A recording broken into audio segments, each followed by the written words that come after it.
Screen দেখতে পাচ্ছিস তো?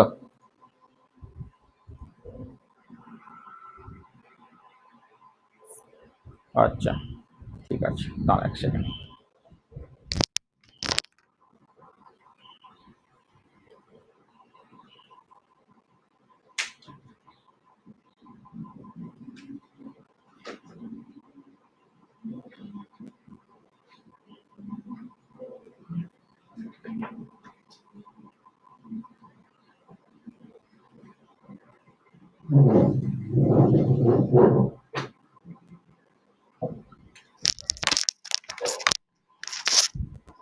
আচ্ছা, চলো দেখো, তাহলে আজকে আমরা মানে মূলত যেটা আলোচনা করব সেটা হচ্ছে ইলেকট্রোনেগেটিভিটিটা। ঠিক আছে, মানে আমাদের যেটা সিলেবাসে দেখলাম, একটা হচ্ছে তোমার আয়নিক অ্যান্ড কোভ্যালেন্ট রেডিয়াই, যেটা সেটা বাকি আছে, আর ইলেকট্রোনেগেটিভিটি পার্টটা বাকি আছে। সেই ইলেকট্রোনেগেটিভিটি পার্টটাকে নিয়ে আমাদের আজকে আলোচনা করতে হবে। তাহলে আমরা যেটা এই সিলেবাসটা যেভাবে দেখছিলাম, তাতে আমরা বেশ মানে অনেক জিনিসই করে ফেলেছি, কিছুটা অ্যাডভান্স লেভেলেই করেছি। আমাদের আজকে আমরা ইলেকট্রোনেগেটিভিটি এবং সেই রিলেটেড যে ডিসকাশন সেগুলোকে করে ফেলবো। আর পরের ক্লাসে আমরা যেটা atomic, ionic, metallic and van der wall radii, যেগুলো সেই রেডিয়াটি নিয়ে আলোচনা করবো আর ঠিক আছে। তাহলে আমরা অ্যাকচুয়ালি শুরু করি জিনিসটাকে। এটা আমি এখান থেকে জাস্ট লিখছি।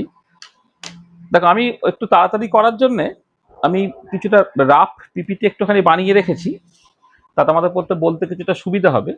তারপর যেখানে যা নিউমেরিক্যাল প্রবলেম বা ইত্যাদি করা হয় সেটা আমি লিখে লিখে জাস্ট করবো। প্রথমে ইলেকট্রোনেগেটিভিটির ডেফিনেশনটাকে দেখো।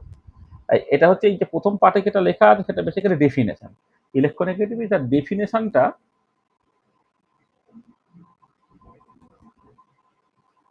দেখো, তোমাদের যদিও এমসিকিউ টাইপের পরীক্ষা পড়বে, সেটা জেই বা নিট যেখানেই বলো, বা তোমাদের আবার ফার্স্ট সেমিস্টার 11-এর যেটা, সবটাই হচ্ছে তোমার এ টাইপের, মানে এমসিকিউ টাইপের পড়বে। কিন্তু সাবজেক্টটা ডিটেলে না ঢুকলে তোমার পরে কিন্তু এমসিকিউ শুধু উপরে করে কিন্তু খুব একটা লাভ হবে না। ওই জন্য আমি এইভাবে করছি যে electronegativity of an element can be defined as the qualitative measure of the ability of an atom in a chemical compound to attract shared electron to itself. তাহলে এইটাকে একটুখানি ভালো করে বোঝার চেষ্টা করো, সেই জন্য আমি এই পাতাটাকে বাকি রেখেছি। তাহলে আমরা তখন ইলেকট্রোনেগেটিভিটি নিয়ে ডিসকাস করব।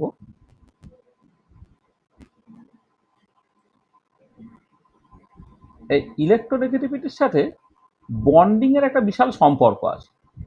ধরো তুমি একটা একটা ডায়াটমিক মলিকুল, তুমি একটা হোমোনিউক্লিয়ার ডায়াটমিক মলিকুল কনসিডার করলে। হোমোনিউক্লিয়ার ডায়াটমিক মলিকুল, সেটাকে তুমি এ এ এই টাইপের বলছো। এই যে বন্ডটা, সে বন্ডটা কোভ্যালেন্ট বন্ড। মানে এক্সাম্পল হিসেবে ধরো তুমি হাইড্রোজেন মলিকুলের কথা ভাবছো, হয়তো ক্লোরিন মলিকুলের কথা ভাবছো, হয়তো ব্রোমিন মলিকুলের কথা ভাবছো, এক্সেট্রা। তাহলে এখানে কি হচ্ছে যে এই যে কম্পাউন্ড, এটা কোভ্যালেন্ট কম্পাউন্ড, আর বন্ড ইজ কোভ্যালেন্ট। তাহলে যে কোভ্যালেন্ট বন্ড কি করে তৈরি হয়, কিভাবে বন্ডিং এর সাথে ইলেকট্রোনেগেটিভিটিটা রিলেটেড দেখো। ধরো তুমি এই আমি মানে হাইড্রোজেনকে যদি এক্সাম্পল হিসেবে ধরি, তাহলে কি চায় না যে কোনো একটা অ্যাটম বা আয়ন সে যখন কম্পাউন্ড তৈরি করে, সে নিকটবর্তী যে নিষ্ক্রিয় গ্যাস বা ইনার্ট গ্যাস তার ইলেকট্রনিক কনফিগারেশনটাকে পেতে চায়। তাহলে হাইড্রোজেনের নিয়ারেস্ট যে ইনার্ট গ্যাসটা সেটা হচ্ছে হিলিয়াম, বা ক্লোরিনের, বা এখানে ধরো ফ্লোরিন যদি তুমি কনসিডার করো, ফ্লোরিনের যে নিয়ারেস্ট ইনার্ট গ্যাস সেটা হচ্ছে নিয়ন, বা ক্লোরিনের নিয়ারেস্ট যে ইনার্ট গ্যাস সেটা হচ্ছে আর্গন। তাহলে হচ্ছেটা কি যে H2 মলিকুল, তার এক H2 মলিকুলের মধ্যে দুটো হাইড্রোজেন অ্যাটম আছে, তার বাইরে একটা বিজোড় সংখ্যক ইলেকট্রন আছে। মানে হাইড্রোজেনের যখন ইলেকট্রনিক কনফিগারেশনটা লিখবে তুমি, সেখানে একটা ইলেকট্রন আছে, ইলেকট্রনিক কনফিগারেশন 1s1, অর্থাৎ তুমি যদি বক্স করে আঁকো, 1s একটা ইলেকট্রন আনপেয়ার্ড হয়েতে আছে। বা আর একটা হাইড্রোজেন যখন তুমি কনসিডার করছো, আর একটা হাইড্রোজেন, সেখানেও তোমার 1s1 ইলেকট্রনিক কনফিগারেশন, যেখানে একটা ইলেকট্রন 1s অরবিটালে আছে, এবং সেটা তোমার এতে আছে, মানে কি বলে, আনপেয়ার্ড অবস্থায় আছে। আচ্ছা, এবার নিকটবর্তী নিষ্ক্রিয় গ্যাসের ইলেকট্রনিক কনফিগারেশন অর্থাৎ হিলিয়ামের ইলেকট্রনিক কনফিগারেশন পেতে গেলে কি করতে হবে, না তার দুটো ইলেকট্রন থাকতে হবে। আচ্ছা, এবারে হাইড্রোজেন যখন, দুজনেই হাইড্রোজেন যখন, তখন কি হচ্ছে না কেউ ইলেকট্রন ছাড়তেও চায় না, কেউ ইলেকট্রন নিতেও চায় না। মানে আমি বলছি যে মানে একজনের যে ইলেকট্রন ছাড়ার টেন্ডেন্সি বেশি বা একজনের ইলেকট্রন নেওয়ার টেন্ডেন্সি বেশি এরকম তো কিছু নেই।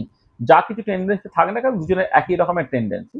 দুজনেরই আলটিমেট টার্গেট হচ্ছে যে যদি সে হিলিয়ামের ইলেকট্রনিক কনফিগারেশন পায় তাহলে দুজনেই স্টেবিলিটি পেতে পারে। সেই জন্য এরা করলো কি করলো, না এই হাইড্রোজেন একটা ইলেকট্রন দিল, এই হাইড্রোজেন একটা ইলেকট্রন দিল, দিয়ে একটা বন্ড তৈরি করলো। মানে এই হাইড্রোজেন সে একটা ইলেকট্রন শেয়ার করলো, এই হাইড্রোজেন সে একটা ইলেকট্রন শেয়ার করলো, এই দুটো ইলেকট্রন মিলে বেসিক্যালি তোমার একটা বন্ড তৈরি হলো। আচ্ছা, এবারে এ একটা ইলেকট্রন দিচ্ছে, এ একটা ইলেকট্রন দিচ্ছে, এবারে এরা দুজন, এই হাইড্রোজেন দুজন যদি একই মানে হোমোনিউক্লিয়ার ডায়াটমিক মলিকিউল অর্থাৎ দুটো হাইড্রোজেনেরই সমস্ত প্রপার্টি কিন্তু একই রকমের, তাহলে যে কোভ্যালেন্ট বন্ডের যে দুটো ইলেকট্রন, সে দুটো ইলেকট্রনের প্রতি দুজনেরই কিন্তু একদম ইকুয়াল শেয়ার থাকবে। অর্থাৎ এই হাইড্রোজেন তার মানে তোর ইনার গ্যাস ইলেকট্রনিক কনফিগারেশনটাকে দেখানোর জন্য তাই ইলেকট্রনটাকে যেমন করে ব্যবহার করতে পারে, এই হাইড্রোজেনের ইলেকট্রনটা একই রকমের ব্যবহার করতে পারে। অর্থাৎ কোভ্যালেন্টলি বন্ডের যে দুটো ইলেকট্রন আছে সেই দুটো ইলেকট্রন একদম 50% হাইড্রোজেনের প্রপার্টি, 50% এই হাইড্রোজেনের প্রপার্টি। তারা অ্যাট্রাক্ট করুক বা রিপেল করুক যাই হোক না কেন, এই দুটো হাইড্রোজেনের মাঝখানে একদম ইলেকট্রন কাউন্টটা তোমার থাকবে। Similar situation fluorine, chlorine, bromine প্রত্যেকের ক্ষেত্রে। আচ্ছা, এবারে উল্টো দিকে যদি তুমি সোডিয়াম ক্লোরাইড ধরো কনসিডার করলে, সোডিয়াম ক্লোরাইড বা সোডিয়াম ফ্লোরাইড যাই হোক না কেন, এখানে যে এই হাইড্রোজেন যেমন একটা কোভ্যালেন্ট কম্পাউন্ড, আর সোডিয়াম ক্লোরাইড সেটা হচ্ছে তোমার আয়নিক কম্পাউন্ড। Ionic compound. আচ্ছা, সোডিয়ামের ইলেকট্রনিক কনফিগারেশন, সোডিয়ামের যে 11টা electron 1s2 2s2 2p6 3s1, এবার এ কি চায় সে তার নিকটবর্তী ইনার্ট গ্যাস তার ইলেকট্রনিক কনফিগারেশন পেতে চায়, অর্থাৎ একটা ইলেকট্রন ছেড়ে দিয়ে 1s2 2s2 2p6 করতে চায়, কারণ এই ইলেকট্রনিক কনফিগারেশন নিয়নের ইলেকট্রনিক কনফিগারেশনের সঙ্গে সমান। আবার উল্টো দিকে যখন তুমি ক্লোরিন কনসিডার করতে, কারণ 17টা ইলেকট্রন, সেটা 1s2 2s2 2p6 3s2 3p5 করে এবার 17টা ইলেকট্রন। এবার তার নিকটবর্তী ইনার্ট গ্যাস হচ্ছে তোমার আর্গন, আর্গনে 18টা ইলেকট্রন, সেখানে ক্লোরিনের টেন্ডেন্সি থাকবে একটা ইলেকট্রন নিয়ে 1s2 2s2 2p6 3s2 3p6 করে ফেলা, যার ইলেকট্রনিক কনফিগারেশনটা বেসিক্যালি তোমার আর্গনের মতো। তার মানে সোডিয়াম তার নিকটবর্তী নিষ্ক্রিয় গ্যাস নিয়নের ইলেকট্রনিক কনফিগারেশন পাওয়ার জন্য সে একটা ইলেকট্রন ছেড়ে দিতে চায় এবং স্পন্টিনিয়াসলি সেটা ছেড়ে দিতে চায়। আর ক্লোরিন তার নিকটবর্তী ইনার গ্যাস আর্গনের ইলেকট্রনিক কনফিগারেশন পাওয়ার জন্য একটা ইলেকট্রন অ্যাকসেপ্ট করতে চায়। হ্যাঁ, এবারে একজন ইলেকট্রন অ্যাকসেপ্ট করতে চাইলো করে সিএল মাইনাস তৈরি করলো, একজন ইলেকট্রন ডোনেট করতে চাইলো সে বেসিক্যালি ক্যাটায়ন তৈরি করলো। এবারে এই যে এনএ প্লাসটা সেই যে সিএল মাইনাস তাদের মধ্যে একটা তোমার বন্ড তৈরি হচ্ছে বা একটা কুলম্বিক অ্যাট্রাকশন ফোর্স কাজ করছে, একটা কুলম্বিক অ্যাট্রাকশন কাজ করছে, যেটাই আলটিমেটলি তোমাকে আয়নিক বন্ড দিচ্ছে। তাহলে দুটো এক্সট্রিম বললাম, একটা হোমোনিউক্লিয়ার ডায়াটমিক মলিকুল যেখানে কোভ্যালেন্ট বন্ড তৈরি হচ্ছে এবং কোভ্যালেন্টলি বন্ডের যে দুটো ইলেকট্রন দুজন ইকুয়ালি শেয়ার করছে। মানে কারো যদি অক্টেটকে দেখাতে হয় বা ইনার গ্যাস ইলেকট্রনিক কনফিগারেশনটা দেখাতে হয়, কোভ্যালেন্টলি বন্ডের ইলেকট্রনটা মানে দুজনেই ব্যবহার করছে, কিন্তু ওটা কারোর নিজের সম্পত্তি হয়ে যাচ্ছে না। হ্যাঁ, দুজনেই সেটা সমানভাবে ব্যবহার করবে যখন তার প্রয়োজন হবে। এটা আমরা গ্রামের দিকে বলতাম যে ধরো যখন লাঙল করার যুগ ছিল তখন গরু দিয়ে লাঙল করতে হতো। গরু দিয়ে লাঙল করতে গেলে কিন্তু দুটো গরু লাগে। এবার দুটো গরু পোষার মতো সামর্থ্যবান নেই বলে আমি একটা গরু পুষলাম, তুমি একটা গরু পুষলে, এবার আমাদের লাঙল করার জন্য আমি একটা গরু দেবো, তুমি একটা গরু দেবে, করে সে একসাথে লাঙল করবে, আবার লাঙল করা হয়ে গেলে আবার যে যার গরু যে যার বাড়িতে জাস্ট চলে যাবে।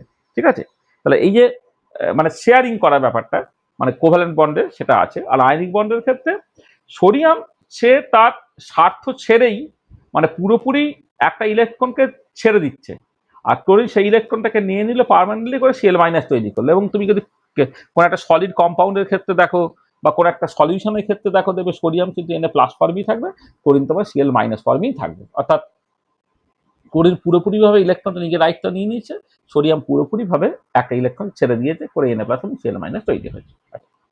আর এবারে সিচুয়েশনটা যদি এদের মাঝামাঝি হয়, ধরো আমি সেখানে এইখানে যে ফাঁকাটা দেখেছি সেখানে সেটা দেখানোর চেষ্টা করছি, ধরো সিচুয়েশনটা ধরো এদের মাঝামাঝি হলো। মাঝামাঝি মানে হচ্ছে ধরো তুমি যে এই এই সিএল তুমি কনসিডার করছো, HCl।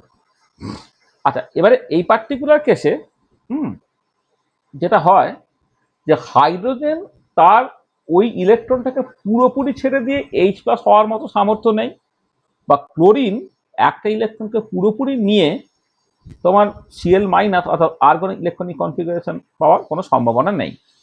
এটা তাহলে হাইড্রোজেন পুরোপুরি ইলেকট্রনটা ছাড়তে পারছে না, ক্লোরিন পুরোপুরি ইলেকট্রন নিতে পারছে না। কিন্তু আবার এটা সত্যি যে দেখা যায় সামহাও, মানে দেখো এরা তার মানে এই যে বন্ডটা তৈরি করছে এটা কিন্তু covalent bond, covalent bond.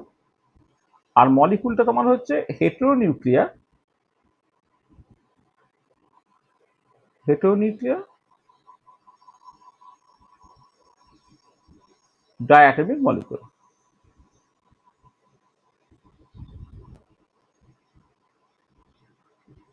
হেটেরোনিউক্লিয়ার diatomic মলিকুলের ক্ষেত্রে কি সোডিয়াম ক্লোরাইড হেটেরোনিউক্লিয়ার মলিকুল সার্টেনলি, কিন্তু এক্ষেত্রে ঠিক সোডিয়াম ক্লোরাইডের মতো বা সোডিয়াম সোডাইডের মতো সিচুয়েশন না। HCl বা HF এর ক্ষেত্রে এটা হচ্ছে যে তারা কোভ্যালেন্ট বন্ড তৈরি করছে, অর্থাৎ হাইড্রোজেন একটা ইলেকট্রন দিচ্ছে, ক্লোরিন একটা ইলেকট্রন দিচ্ছে, হাইড্রোজেন হিলিয়ামের ইলেকট্রনিক কনফিগারেশন পাচ্ছে, ক্লোরিন আর্গনিক ইলেকট্রনিক কনফিগারেশন পাচ্ছে। কিন্তু যেটা হচ্ছে যে তোমার এই হাইড্রোজেন বা ক্লোরিন বা আয়োডিন এদের মতো কোভ্যালেন্টলি বন্ডের দুটো ইলেকট্রনকে দুটো হাইড্রোজেন অ্যাটমের ইকুয়াল শেয়ার, বা দুটো ক্লোরিনের ইকুয়াল শেয়ার, বা দুটো ক্লোরিনের ইকুয়াল শেয়ার, এরকমও যেমন হচ্ছে না। আবার সোডিয়াম ক্লোরাইডের মতো হাইড্রোজেন একটা ইলেকট্রন পুরো Cl- কে দিয়ে দিল, আর ক্লোরিন সেই ইলেকট্রনটাকে পুরোপুরি নিজের হাতে নিয়ে নিল, অন্তত গ্যাস ফেজে, সেটা সম্ভব হচ্ছে না। এখানে কি হচ্ছে, এদের মাঝে মাঝে একটা সিচুয়েশন হচ্ছে যে বন্ডটা কোভ্যালেন্ট তৈরি হচ্ছে, কিন্তু কোভ্যালেন্টলি বন্ডের ইলেকট্রনটা তোমার ক্লোরিনের দিকে কিছুটা এগিয়ে থাকছে। তার মানে ব্যাপারটা কিরকম হচ্ছে দেখো, এই যে তোমার HCl এ এইটা মানে কোভ্যালেন্ট বন্ডের ইলেকট্রনটা ক্লোরিন কিছুটা নিজের দিকে টেনে নিল বলে ডেল্টা প্লাস এবং ডেল্টা মাইনাস এটা তোমার তৈরি হচ্ছে। অর্থাৎ এটা কি হলো দেখানো, পুরোপুরি H+ এবং Cl- হলো না, তার বদলে ইলেকট্রন ক্লাউডের একটা পার্ট হচ্ছে ক্লোরিনের দিকে ঘেঁষা, অর্থাৎ ইলেকট্রন ক্লাউডটা ক্লোরিন তার অ্যাজির জন্য নিজের দিকে কিছুটা টেনে রেখে দিয়েছে। তাহলে এই যে ক্লোরিন তার যে এই কোভ্যালেন্ট বন্ডের ইলেকট্রনটা নিজের দিকে টেনে নেওয়ার যে টেন্ডেন্সিটা, ঠিক একই রকম ভাবে তুমি HF কনসিডার করছো, ধরো সেক্ষেত্রেও ধরো H ডেল্টা প্লাস এবং তার সঙ্গে ইলেকট্রনটা তোমার F ডেল্টা মাইনাস এই দিকে চলে যাচ্ছে। তাহলে যেটা কথা সেটা হচ্ছে এই যে যখন তোমার এই হেটেরোনিউক্লিয়ার ডায়াটমিক মলিকুল হবে, তখন কোনো একটা এলিমেন্ট আছে যার এই কোভ্যালেন্টলি বন্ডের ইলেকট্রনটাকে নিজের দিকে টেনে নেওয়ার যে টেন্ডেন্সিটা, এই টেন্ডেন্সিটাকে বলা হচ্ছে ইলেকট্রোনেগেটিভিটি। দেখো সেইটাই অ্যাকচুয়ালি ডেফিনেশনের মধ্যে লেখা হয়েছে। The electronegativity of an element can be defined as the qualitative measure of the ability of an atom in a chemical compound to attract shared electron to itself। তাহলে এই যে কোভ্যালেন্টলি বন্ডের ইলেকট্রনটাকে জাস্ট নিজের দিকে টেনে নেওয়ার যে টেন্ডেন্সিটা, দিস ইজ দ্য ইলেকট্রোনেগেটিভিটি। তাহলে বোঝা গেল যে ইলেকট্রোনেগেটিভিটি জিনিসটা কি। ইলেকট্রোনেগেটিভিটি পরিষ্কার পরিষ্কার তুমি বুঝতে পারছো, এটা একটা আইসোলেটেড অ্যাটম বা আয়ন তার প্রপার্টি নয়। এটা বেসিক্যালি কোনো একটা কম্পাউন্ডে একটা এলিমেন্ট কিভাবে বিহেভ করছে তার প্রপার্টি। তার মানে এই যে ইলেকট্রোনেগেটিভিটি ডেফিনেশনটা tells you that the electronegativity is the property not of an isolated atom but of an atom in a molecule. একটা মলিকুলের মধ্যে যে অ্যাটমটা আছে তার এটা প্রপার্টি, একটা আইসোলেটেড অ্যাটমের কিন্তু প্রপার্টি না। কিন্তু আইসোলেটেড অ্যাটমের ক্ষেত্রে তার কোভ্যালেন্ট বন্ডের ইলেকট্রনটাকে নিজের দিকে টেনে নেওয়ার কোনো টেন্ডেন্সি নেই। তার মানে যেটা কথা হচ্ছে যে এক্ষেত্রে এই যে কোভ্যালেন্টলি বন্ডের ইলেকট্রনটাকে নিজের দিকে টেনে নেওয়ার টেন্ডেন্সি, একটা বন্ড যদি না থাকে, অর্থাৎ অ্যাটম এর বদলে যদি মলিকুল না হয়, তোমার ইলেকট্রোনেগেটিভিটি কোনো মানে থাকে না। সেটাই লেখা হচ্ছে by this definition tells that the electronegativity is the property not of an isolated atom but of an atom in a molecule. আচ্ছা, এবার আয়নাইজেশন এনার্জি বা ইলেকট্রন অ্যাফিনিটি, যে দুটো জিনিস আমি আগের দিন পড়িয়েছিলাম, তাদের না একটা পার্টিকুলার ইউনিট থাকে। তারা কিলোজুল পার মোল বা ইলেকট্রন ভোল্ট পার মোল বা কিলো ক্যালোরি পার মোল ইত্যাদি তোমার থাকে, এবং তাদের এরা সব হচ্ছে মেজারেবল কোয়ান্টিটি। একটা ইলেকট্রনকে পরমাণু সর্ববহিষ্ঠ কক্ষে সব যে আলগাভাবে আবদ্ধ জায়গা থেকে ইনফিনিটিতে পাঠিয়ে একটা মনোপজিটিভ প্যাটার্ন তৈরি করছো, বা এটা ইলেকট্রনকে অ্যাকসেপ্ট করে A- তৈরি করছো, এই যে এনার্জিগুলো এগুলো কিন্তু মেজার করা যায় এবং তার সার্টেনলি ইউনিট আছে। কিন্তু এর ক্ষেত্রে ইলেকট্রোনেগেটিভিটির ক্ষেত্রে কোনো ইউনিট নেই। কিন্তু কিছু স্কেল আছে যাকে বলে ইলেকট্রোনেগেটিভিটি স্কেল। তাই ইলেকট্রোনেগেটিভিটি স্কেল দিয়ে তুমি ইলেকট্রোনেগেটিভিটিকে মানে একটা ইউনিটের নাম্বার হিসেবে রিপ্রেজেন্ট করতে পারো। ঠিক আছে, ইলেকট্রোনেগেটিভিটি কোনো ইউনিট নেব না, কিন্তু ইলেকট্রোনেগেটিভিটি হ্যাঁ, একটা স্কেল আছে, ধরুন Pauling scale, Mulliken scale, Allred Rochow scale, এই ধরনের স্কেল আছে। সেই স্কেলে ইলেকট্রোনেগেটিভিটিকে রিপ্রেজেন্ট করা একটা জায়গা আছে। যেমন ধরো পাউলিং স্কেলে ফ্লোরিনের ইলেকট্রোনেগেটিভিটি ম্যাক্সিমাম ধরে নেওয়া হয় এবং সেটা 4 ধরতে হয়। তার সাথে বাকিটা ইলেকট্রোনেগেটিভিটি কম, যেমন ক্লোরিনের ধরো 3.5 ধরতে, অক্সিজেনের 3.5 ধরতে হয়, নাইট্রোজেন বা ক্লোরিনে তাদের অ্যারাউন্ড 3 ধরতে হয়, ব্রোমিনের হয়তো 2.8 ধরতে হয়, অ্যান্ড সো অন। এটা তাহলে দেখো ইলেকট্রোনেগেটিভিটি ডেফিনেশন বললাম, ইলেকট্রোনেগেটিভিটি একটা আইসোলেটেড অ্যাটমের প্রপার্টি না, ওটা একটা মলিকুলার প্রপার্টি, সেটা আমি এক্সপ্রেস করলাম। আর ইলেকট্রোনেগেটিভিটি কোনো একটা ইউনিট নেই, কিন্তু ইলেকট্রোনেগেটিভিটি এক্সপ্রেস করার বিভিন্ন রকমের স্কেল আছে। ঠিক আছে, এই হচ্ছে ইলেকট্রোনেগেটিভিটির যে মূল ব্যাপার। আচ্ছা, এবারে তোমাদের নিউমেরিক্যাল প্রবলেম ইত্যাদির জন্য যে জিনিসটা অ্যাকচুয়ালি লাগে সেটা হচ্ছে যে তোমার ওই যে 3টে স্কেলের কথা বললাম, সেই 3টে স্কেল, যেটা পাউলিন স্কেল, মুলিকান স্কেল এবং অলডো-ডসো স্কেল, সেই স্কেলে ইলেকট্রোনেগেটিভিটির জাস্ট ইকুয়েশন, ইলেকট্রোনেগেটিভ বের করা ইকুয়েশনগুলো কি হবে এবং সেগুলো একটু ইন্টারপ্রিটেশনের দরকার আছে। আমি সেইটা এবারে করব। তাহলে শুরু করা যাক পাউলিং স্কেলটা দিয়ে। পাউলিং স্কেলটা কি? মানে এক সেকেন্ড ধর, একটু জল নিয়ে আসি।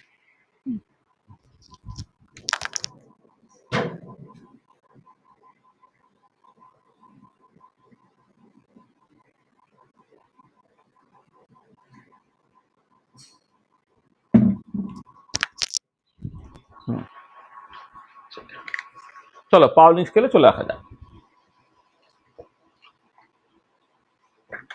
আচ্ছা, পাউলিং স্কেলে তোমার অ্যাবসোলিউট ইলেকট্রোনেগেটিভিটি না বলে অ্যাকচুয়ালি ইলেকট্রোনেগেটিভিটি ডিফারেন্সটাকে পাউলিং স্কেলে এক্সপ্রেস করা হয়।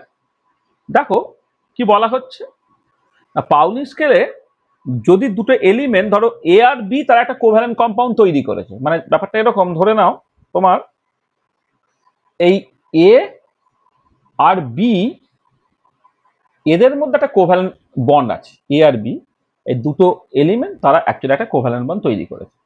এবং এ আর বি এর যে ইলেকট্রোনেগেটিভিটি ডিফারেন্সটা, সেটাকে যদি কাই এ মাইনাস কাই বি বলা হয়, ইলেকট্রোনেগেটিভিটি কাই দিয়ে এক্সপ্রেস করা হয়। এটা একটা কোভ্যালেন্ট কম্পাউন্ড, এটা ধরো কোভ্যালেন্ট কম্পাউন্ড, মানে এদের মধ্যে বন্ডটা থাকা খুব দরকার, কোভ্যালেন্ট কম্পাউন্ড এটা। তাহলে এ এবং বি এর যে ইলেকট্রোনেগেটিভিটি ডিফারেন্সটা, সেটা হচ্ছে রুট ওভার অফ ডেল্টা, যেখানে ডেল্টা ইলেকট্রন ভোল্ট ইউনিটে আছে। আর এই ডেল্টা জিনিসটা কি? দেখো ডেল্টা জিনিসটা বাই ডেফিনেশন হচ্ছে তোমার এইটা,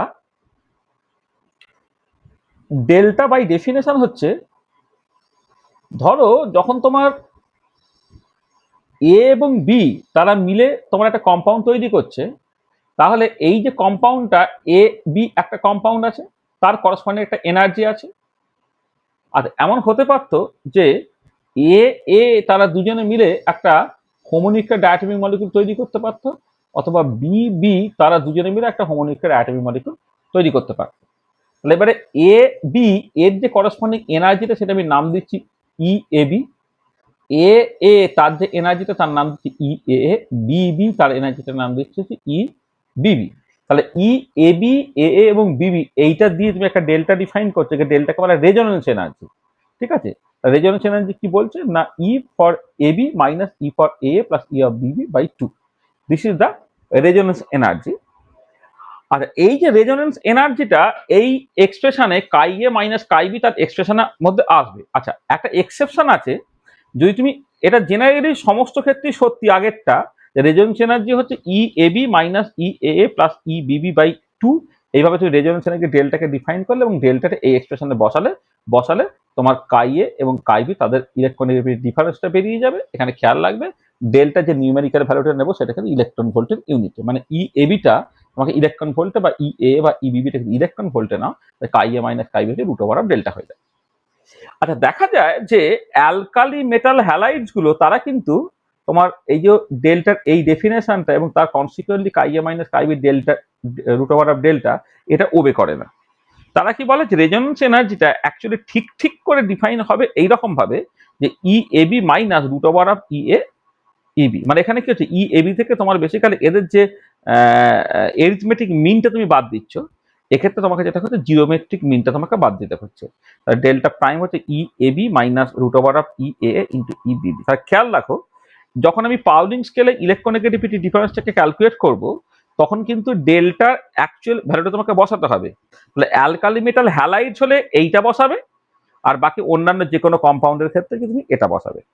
এটা মাথায় রাখতে হবে, ঠিক আছে? তাহলে এই যে রেজোনেন্স এনার্জিটা অ্যালকালি মেটাল হ্যালাইড মানে ধরো তোমার লিথিয়াম ফ্লোরাইড, লিথিয়াম ব্রোমাইড ইত্যাদি আর কি, sodium fluoride, sorry lithium bromide বলছে, লিথিয়াম হাইড্রাইড বা তোমার ধরো সোডিয়াম হাইড্রাইড, সিজিয়াম হাইড্রাইড ইত্যাদি ইত্যাদি। আর অ্যালকালি মেটাল, সরি মানে আমি ভুল করলাম, হ্যালাইডটা মানে ভুল করলাম, হাইড্রাইড হবে এটা, অ্যালকালি মেটাল হাইড্রাইড। 1 মিনিট দাঁড়াও, 1 সেকেন্ড, একটা আমি কি এটা ভুল করলাম, অ্যালকালি মেটাল হ্যালাইড ছিল না হাইড্রাইড ছিল, এটা একটুখানি মানে গুলিয়ে গেছে। 1 সেকেন্ড,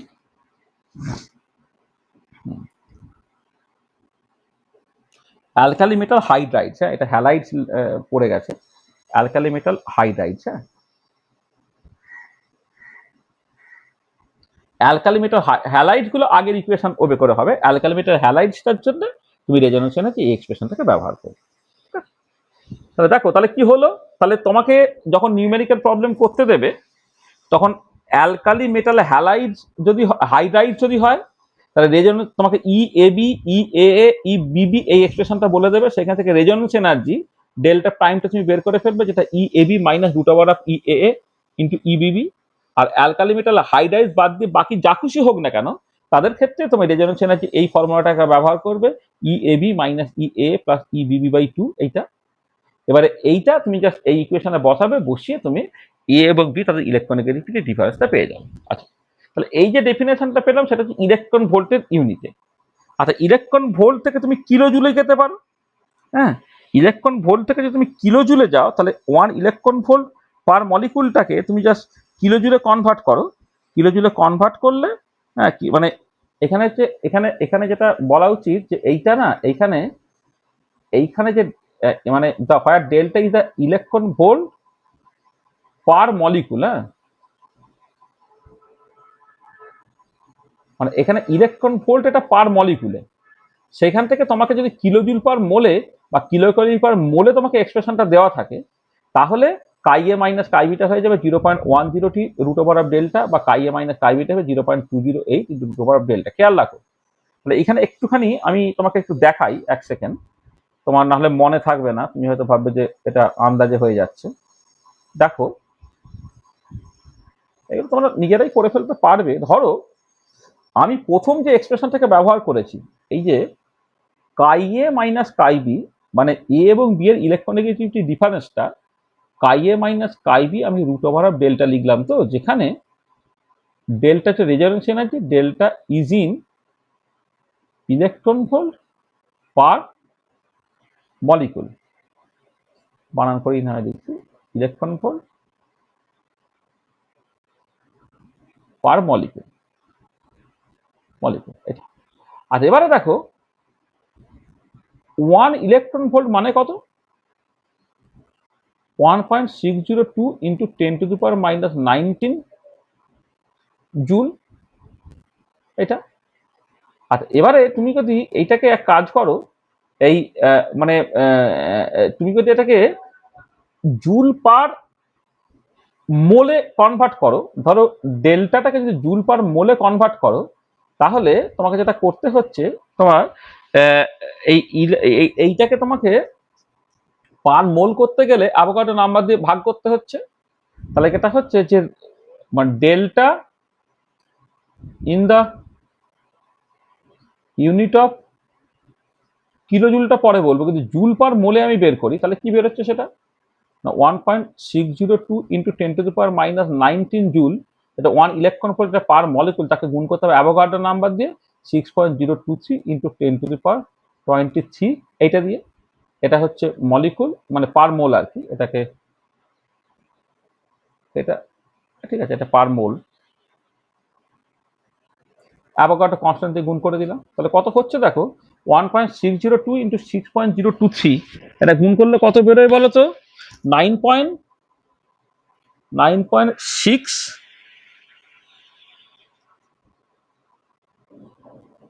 মানে এটা এটা 9.648 ইন্টু 10⁻4 জুল পার মোল হয়ে যায়। আর এইটাকে তুমি লিখতে পারো 96.48 কিলোজুল পার মোল হয়, 96.08 কিলোজুল পার মোল হয় এটা, ঠিক আছে। তখন হচ্ছে এটা হচ্ছে 96.48 কিলোজুল পার মোল হয়ে যাচ্ছে এটা। তাহলে দেখো 1 ইলেকট্রন ভোল্ট পার মলিকুল মানে 96.48 কিলোজুল পার মোল। তাহলে এইটা হচ্ছে যেটা কথা হচ্ছে, মানে এই তোমার 1 electron volt per molecule is equivalent to 96.48 kilojoule per mole এটা। এটা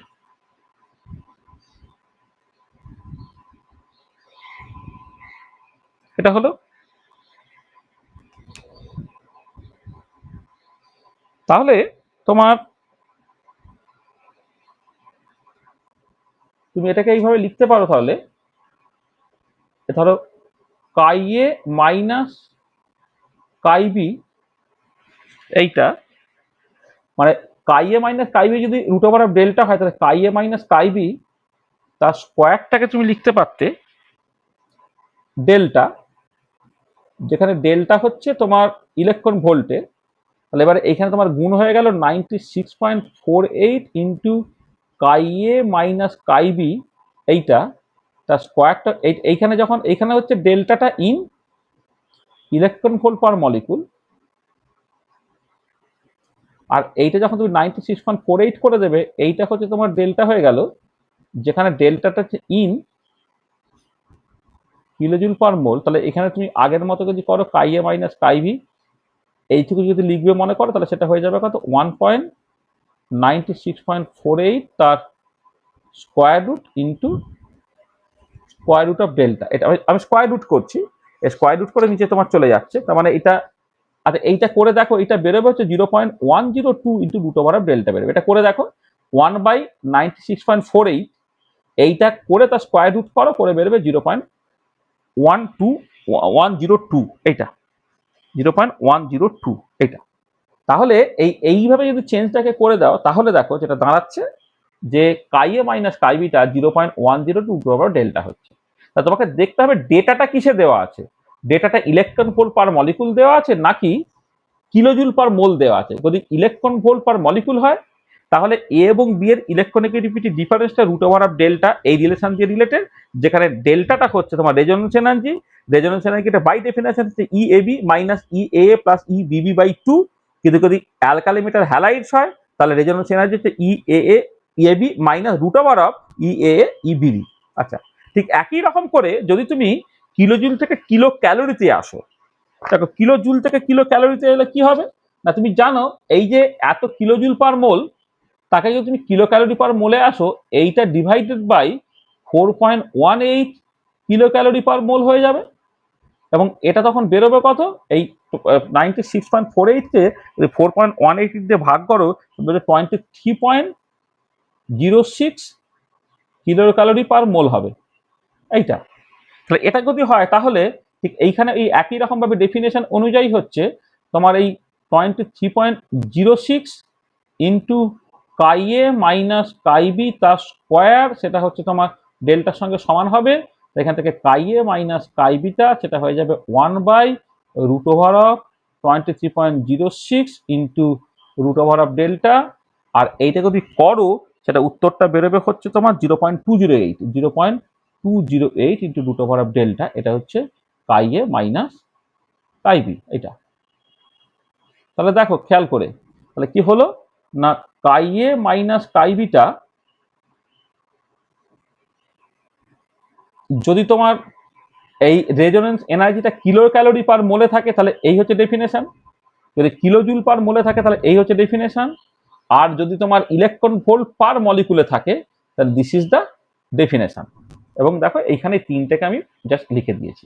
তোমাদের তো আর কোথা থেকে ইকুয়েশন গুলো আসে সেগুলো আসে না, তোমাদেরকে এটা দরকার যে যদি তোমাকে কখনো নিউমেরিক্যাল ক্যালকুলেশন করতে দেয়, হ্যাঁ, তোমার ইলেকট্রোনেগেটিভিটি স্কেলের উপরে বেস করে, যে হয়তো তোমার এ আর বি এর মধ্যে একজনের ইলেকট্রোনেগেটিভিটি বলে দিচ্ছে, আর একজনের ইলেকট্রোনেগেটিভিটি তোমাকে বের করতে হবে, তাহলে তুমি কি করে বের করবে, সেইটার জন্য এই ফর্মুলাটাকে বললাম।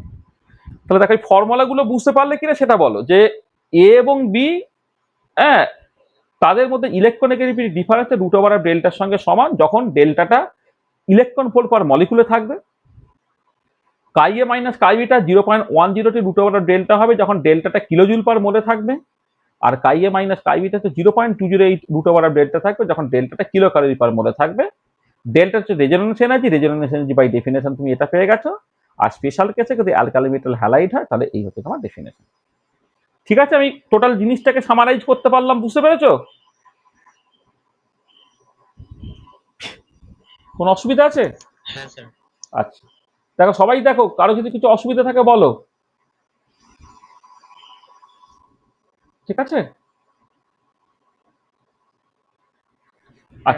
আচ্ছা এবারে তুমি এই কয়েকটা প্রবলেম করো, তাহলে প্রবলেম করলে তোমার কাছে ব্যাপারটা পরিষ্কার হয়ে যাবে। দেখো, মানে প্রবলেমটা করো, প্রবলেমটা করলে তুমি বুঝতে পারবে যে কি হচ্ছে। কি বলছে প্রথম প্রবলেমটা দেখো, বলছে calculate Pauling's electronegativity of hydrogen atom from the following data. কি বলা আছে, এই যে এইখানে যেটা এই যে এই যে এখানে লিখেছিলাম না, যেখানে তোমার এবিটা হচ্ছে এবি বন এনার্জি, এটা হচ্ছে এ বন এনার্জি, আর বিবিটা হচ্ছে বিবি বন এনার্জি। তাহলে সেই ইনফরমেশন গুলো এখানে দেওয়া আছে। বলছে বন এনার্জি, হাইড্রোজেনের বন এনার্জি 450 কিলোজুল পার মোল, ফ্লোরিনের 155 কিলোজুল পার মোল, এইচএফ এর ক্ষেত্রে 565 কিলোজুল পার মোল, আর ফ্লোরিনের ইলেকট্রোনেগেটিভিটি বলছে 4। তাহলে দেখো, তাহলে আমি এই কাইয়ে, আচ্ছা প্রথম কথা ডেটাটা কিন্তু কিলোজুল পার মোলে আছে, তাহলে আমি কোন ফর্মুলাটাকে ব্যবহার করব? দেখো এই ফর্মুলাটাকে আমি ব্যবহার করলাম, যে কাইয়ে মাইনাস কাইবি, কাইয়ে মাইনাস কাইবি সেটা হয়ে যাচ্ছে কত না 0.102 রুট ওভার অফ ডেল্টা। ঠিক আছে, এইটা হলো। আচ্ছা এবারে তোমার এখানে দেখো যেহেতু হাইড্রোজেন ইনভলভ আছে, তার মানে it's a question of hydride. হ্যাঁ, সেই জন্য এখানে রেজোনেন্স এনার্জিটা বাই ডেফিনেশন হচ্ছে E A B minus root over of E A two into A B two. তার মানে এটা দাঁড়াচ্ছে যে রেজোনেন্স এনার্জিটা এখানে হচ্ছে তোমার এ বি অর্থাৎ এইচ এফ বন এনার্জি মাইনাস এইচ বন এনার্জি এবং এফ বন এনার্জি। তুমি এখানে বসিয়ে দাও, তাহলে এইখানে যদি তুমি ডেল্টা, এই যে ডেল্টার জায়গা যদি বসিয়ে দাও, তাহলে ডেল্টার জায়গা মানে রুট ওভার অফ ডেল্টা, তাহলে রুট ওভার অফ ডেল্টার জায়গা আবার E H F minus root over of E H two D F two আমি বসিয়ে দিলাম। তাহলে এবারে দেখো এখানে, এখানে সবসময় খেয়াল রাখবে এটা হবে সেইটাই যার ইলেকট্রোনেগেটিভিটি বেশি, আর বিটা হচ্ছে যেটা যার ইলেকট্রোনেগেটিভিটি কম। তাহলে electronegativity for the fluorine minus electronegativity of hydrogen সেটা হচ্ছে 0.102 ইন্টু রুট ওভার অফ, মানে যে রেজোনেন্স এনার্জিটাকে ক্যালকুলেট করার জন্য যে ফর্মুলাটা সেটাকে বসালাম, বসিয়ে দেখো সব ডেটাগুলো দেওয়া আছে। ফ্লোরিনের ইলেকট্রোনেগেটিভিটি 4 বলে দিয়েছে, হাইড্রোজেনের মাইনাস হাইড্রোজেনের ইলেকট্রোনেগেটিভিটি হবে কত 0.102 রুট ওভার অফ এইচএফ এর বন এনার্জি 565 কিলোজুল পার মোল, এইচ টুর বন এনার্জি 458 কিলোজুল পার মোল, আর তোমার ফ্লোরিনের বন এনার্জি 155 কিলোজুল পার মোল। তুমি বসিয়ে দিলে, বসিয়ে দিয়ে দেখো হাইড্রোজেনের ইলেকট্রোনেগেটিভিটি অ্যাপিয়ার করলো কত 2.23 হিসেবে, 2.23। ঠিক আছে, এইটা। আচ্ছা আচ্ছা এবারে দেখো ওই একই প্রবলেম প্রায় দেয়া হচ্ছে, শুধু তোমার ডেটাগুলোকে কিলোজুল পার মোলে না দিয়ে কিলো ক্যালোরি পার মোলে দেওয়া হচ্ছে। কি বলছি, calculate the electronegativity of fluorine in Pauling scale from the following data. Bond dissociation energy for HH, FF and HB bonds are 104.2 kilocalorie per mole, 36.6 kilocalorie per mole and 135.6 kilocalorie per mole respectively. Electronegativity of hydrogen হচ্ছে 2.20। এখন হাইড্রোজেনটাকে বলে দিয়েছে, ফ্লোরিনটাকে বের করতে হবে, আর ডেটাগুলো তোমার kilojoule পার মোলে না দিয়ে কিলো ক্যালোরি পার মোলে দেওয়া আছে। তখন এখন যে ফর্মুলাটা তোমাকে ব্যবহার করতে হবে, দেখো এই একই জিনিস, মানে বেসিক্যালি এখন হচ্ছে মানে এই ফর্মুলাটাকে ব্যবহার করছি, মানে কাই এ মাইনাস কাই বি, এটা হচ্ছে 0.208 into root over of delta. এই হচ্ছে এক্সপ্রেশনটা আমি ব্যবহার করছি, যেখানে রেজোনেন্স এনার্জি ডেল্টাটা হচ্ছে অ্যাজ ইউজুয়াল আগের মতো, এই যে আগের মতো E A B minus root over of E A two into E B two, এগুলো আমি বসিয়ে দিয়েছি এখানে, এর মধ্যে বসিয়ে দিয়েছি। বসিয়ে দিয়ে এবার হাইড্রোজেনটা বলে দেওয়া আছে, ফ্লোরিনটাকে বের করতে হবে, ফ্লোরিনটাকে বের করে বলে 3.99। দেখো তোমার বেসিক্যালি 4-এর খুব কাছাকাছি তোমার বেরোবে। তাহলে দেখো, তাহলে এইখানে যে এক্সপ্রেশন গুলো ব্যবহার করছি, কি হচ্ছে আগের ডেটাটা কিলোজুল পার মোলে ছিল বলে 0.102 রুট ওভার অফ ডেল্টা করেছো, যদি তোমার কিলো ক্যালোরি পার মোলে থাকতো তাহলে তুমি 0.208 ডেল্টা করতে। এটা করে দেখো, এখানে হাইড্রোজেন ইলেকট্রোনেগেটিভিটি বলে দিল, ক্লোরিন ইলেকট্রোনেগেটিভিটি বের করতে পারবে। বুঝতে পারছো কেমন করে করা হচ্ছে?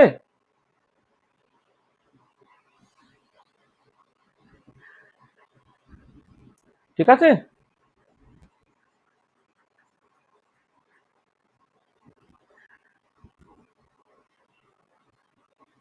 অঙ্কগুলো কিভাবে হচ্ছে বুঝতে পারছো তো? আচ্ছা, আচ্ছা, এই প্রবলেমটা একটু নিজেরা ভেবে ভেবে দেখো। দেখো এখানে কি বলা হচ্ছে যে ক্যালকুলেট দ্য ইলেকট্রোনেগেটিভিটি,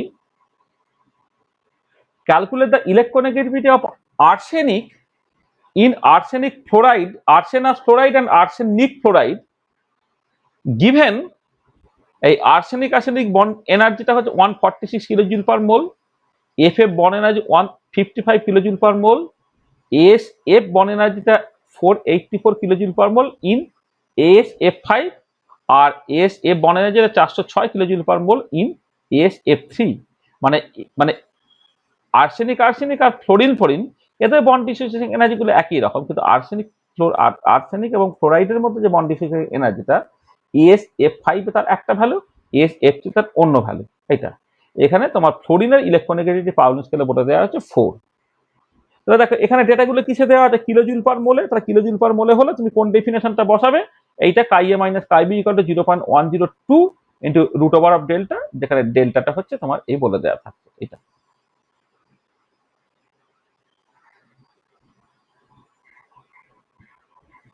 এই যে এই ফর্মুলাটা তুমি একবারে কাজে লাগাচ্ছ,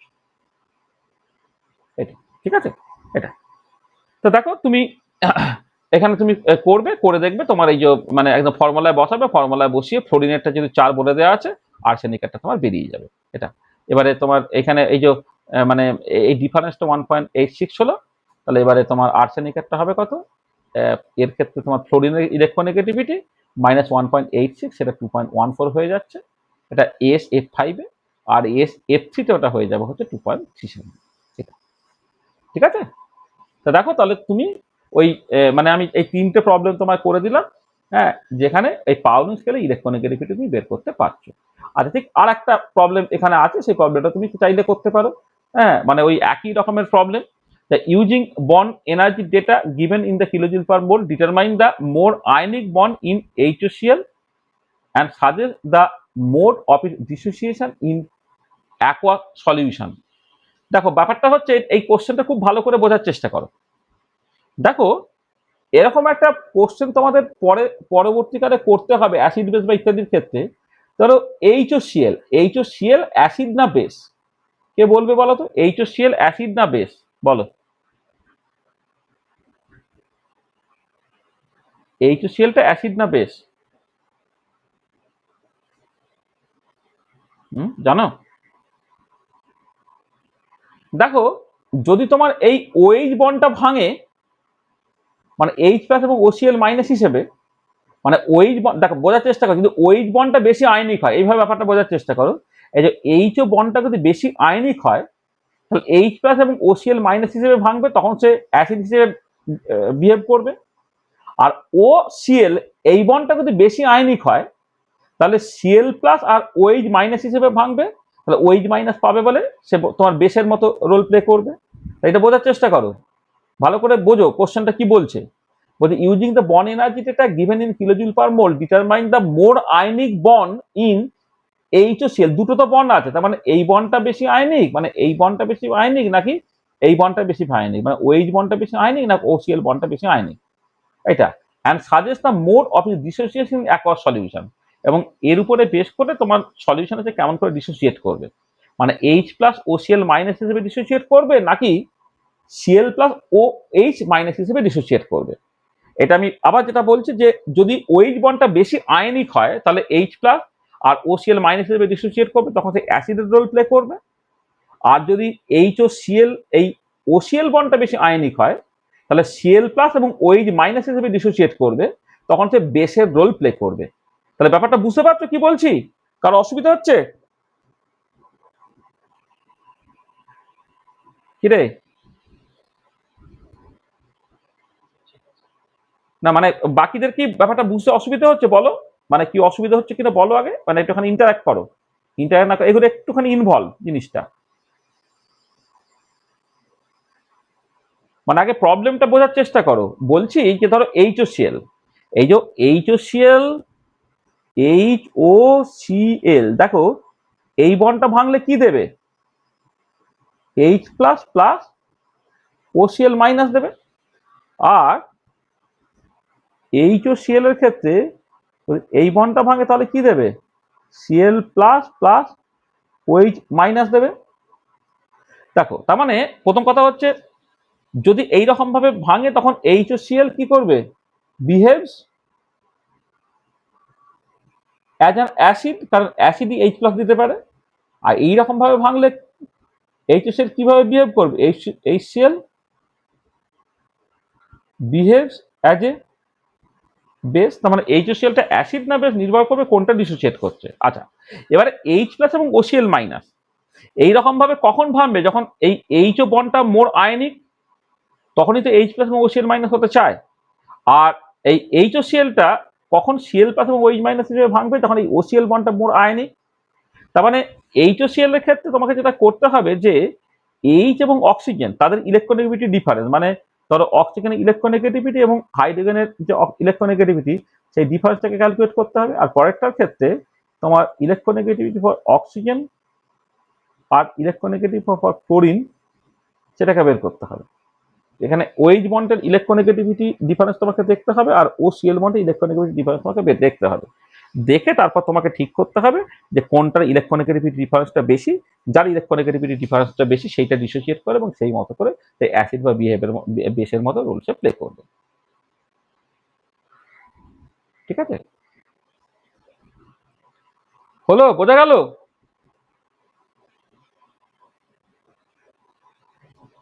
আচ্ছা এবারে দেখো, এবারে পরিষ্কার দেখো যে ইলেকট্রোনেগেটিভিটি ডিফারেন্স গুলো যাই হোক না কেন সব জায়গায় রুট ওভার অফ ডেল্টার সঙ্গে প্রপোর্শনাল, অর্থাৎ রেজোনেন্স এনার্জি যার বেশি তার ইলেকট্রোনেগেটিভিটি ডিফারেন্স তত বেশি, তাই না?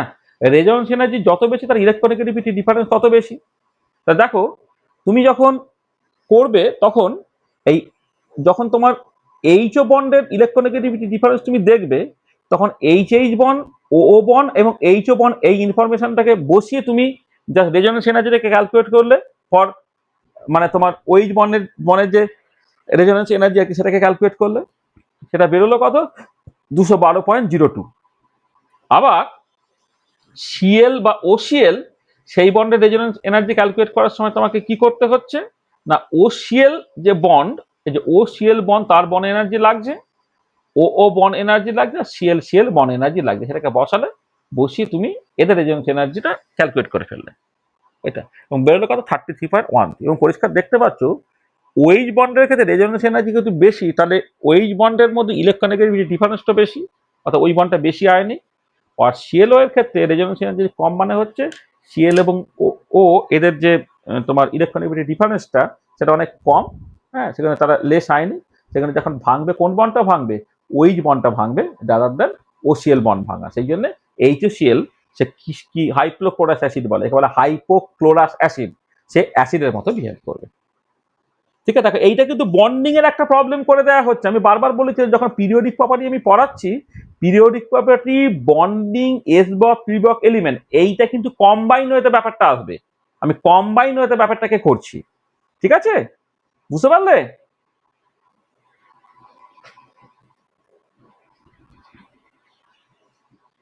কি ঠিক আছে তো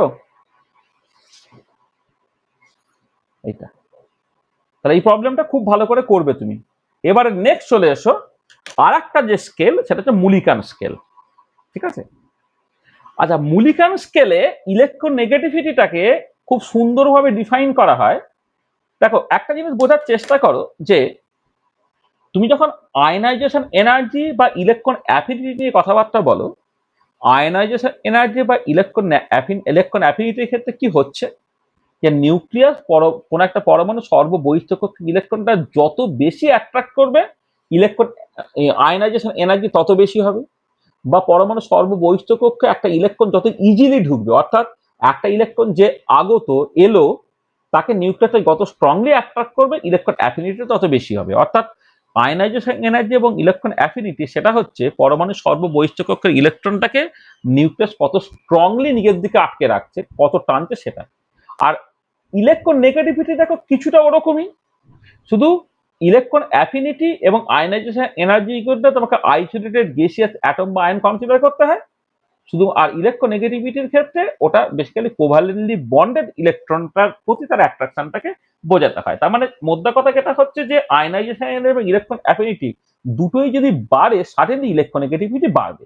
তাহলে এই যে নর্মাল লজিকটা, সেই নর্মাল লজিকটা কিন্তু মুলিকান দেখলেন এবং তিনি যেটা একটা স্কেল ডিফাইন করলেন, তিনি বললেন যে আমার স্কেলে ইলেকট্রোনেগেটিভিটিটা হবে হচ্ছে আয়নাইজেশন এনার্জি এবং ইলেকট্রন অ্যাফিনিটি তাদের তোমার এরিথমেটিক মিনটা। অর্থাৎ যদি এ একটা এলিমেন্ট হয় তার যদি ইলেকট্রোনেগেটিভিটি মুলিকান স্কেলে তুমি বের করো, এই এম সাফিক্স যেটা সেটা ফর মুলিকান আর পাউলিশ হলো একটা পি লিখতাম, সেখানে দেখো ionization energy of A electron affinity of A by 2, this will be the তোমার এ, মানে কি বললাম ইলেকট্রোনেগেটিভিটি অফ এ। আচ্ছা, যেখানে আয়নাইজেশন এনার্জি এবং ইলেকট্রন অ্যাফিনিটি দুটোই হচ্ছে ইলেকট্রন ভোল্ট পার অ্যাটম বা ইলেকট্রন ভোল্ট, আর এখানে পার অ্যাটমই হবে, ইলেকট্রন ভোল্ট পার অ্যাটম এই ইউনিটে আছে। আচ্ছা, এটাই যদি তুমি কিলো ক্যালোরি পার মোলে লেখো তাহলে নিচে একটা 23.06 ভাগ হয়ে যাবে, আর এটাই যদি তুমি জাস্ট কিলো জুল পার মোলে লেখো তাহলে এটা 96.48 তোমার ভাগ হয়ে যাবে, কারণ ইলেকট্রন ভোল্টে হলে নিচে কিচ্ছু থাকবে না। যদি কিলো ক্যালোরি পার মোলে করো 23.0406 কিলো ক্যালোরি নিচে ভাগ হয়ে যায়, আর যদি তোমার কিলো জুল পার মোলে হয় তাহলে নিচে 96.48 তোমার ভাগ হয়ে যাচ্ছে। তাহলে মুলিকান স্কেলে দেখো ইলেকট্রোনেগেটিভিটিটাকে এইরকম ভাবে ডিফাইন করতে হবে। জাস্ট যদি ইলেকট্রন ভোল্ট পার অ্যাটম তাতে তোমার ডেটাটা থাকে just basically arithmetic mean of ionization energy আর ইলেকট্রন অ্যাফিনিটি। আর যদি তোমার পার অ্যাটম না হয় তোমার ওটাকে তোমার ধরো ওটাকে মানে কিলো ক্যালোরি পার মোলে যদি ডেটাটা দেওয়া থাকতো, ইলেকট্রন ভোল্ট পার অ্যাটমের বদলে যদি ডেটাটা কিলো ক্যালোরি পার মোলে থাকতো তাহলে 23.06 দিয়ে ভাগ হতো, আর কিলো জুল পার মোলে থাকলে 96.48 দিয়ে ভাগ হতো। আচ্ছা, এর উপরে বেশ করে আমরা দু একটা নিউমেরিক্যাল প্রবলেম করি। আচ্ছা, প্রথমে যে জিনিসটা খুব ইম্পর্টেন্ট সেটা হচ্ছে যে Mulliken scale of electronegativity is more rational than the other scale comment. তাহলে যে পাউলি স্কেল করলাম আর মুলিকান স্কেল করলাম, এদের মধ্যে হচ্ছে তোমার এটা মুলিকান স্কেলটা হচ্ছে মোর রেশনাল স্কেল। আচ্ছা, কেন সেটা মানে মানে এখানে এর একটা জাস্টিফিকেশন আছে কেন সেটা। দেখো আগে মানে এখানে আচ্ছা যেটা লেখা আছে সেটাকে রিড আউট করে নাও।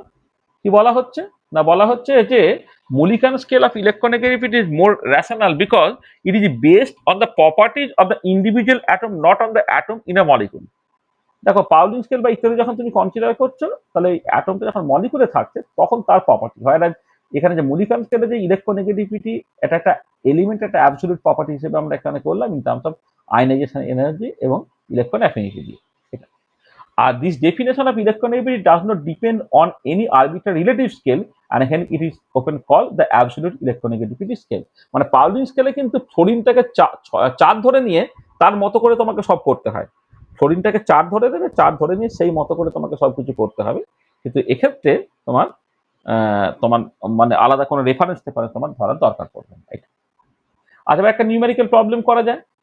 দেখো নিউমেরিক্যাল প্রবলেমটা দেখো খুব ইজি নিউমেরিক্যাল প্রবলেম। বলছে কি ইলেকট্রন অ্যাফিনিটি ফর ক্লোরিন হচ্ছে 4 electron volt per atom, ionization energy of chlorine is 13.0 electron volt per atom, calculate the electronegativity of chlorine in the Mulliken scale and hence find out the value of electronegativity of chlorine in Pauling scale. এটা দেখো এক্ষেত্রে তোমার যেটা ব্যাপার এখানে একটা Pauling scale সম্পর্ক লিখে দিচ্ছে না, কোথায় গেল এখানে এক মিনিট এক সেকেন্ড। এটা এখানে কোথাও একটা লিখে দেওয়ার কথা ছিল, যাকে পরে লেখা আছে কোথাও। আচ্ছা, এখানে এই প্রবলেমের মধ্যেই তুমি পেয়ে যাবে। হ্যাঁ, দেখো যেটা কথা হচ্ছে সেটা হচ্ছে যে তুমি এই মুলিকান স্কেলে তো ইলেকট্রোনেগেটিভিটি একটা বের করছো, আর এর আগে তুমি পাউলিং স্কেলে লিখেছো। মুলিকান স্কেলে যে ইলেকট্রোনেগেটিভিটিটা বেরোবে পাউলিং স্কেলের ক্ষেত্রে কিন্তু ইলেকট্রোনেগেটিভিটি একই বেরোবে না। একটা রিলেশন হচ্ছে এই যে তোমার মানে তুমি যদি মুলিকান স্কেলে ইলেকট্রোনেগেটিভিটিটাকে তুমি কাই এম বলো, মুলিকান স্কেলে ইলেকট্রোনেগেটিভিটি কাই এম বলো, আর পাউলি স্কেলে ইলেকট্রন যদি তাও পি বলো, তাহলে মুলিকান স্কেলে ইলেকট্রোনেগেটিভিটিকে তোমাকে এই 2.8 দিয়ে ভাগ করতে হয় পাউলিন স্কেলে ইলেকট্রোনেগেটিভিটি পাওয়ার জন্য। এটা বেসিক্যালি মানে ইলেকট্রোনেগেটিভিটি পাউলিন স্কেল এবং মুলি স্কেলকে তাদের মধ্যে সম্পর্ক।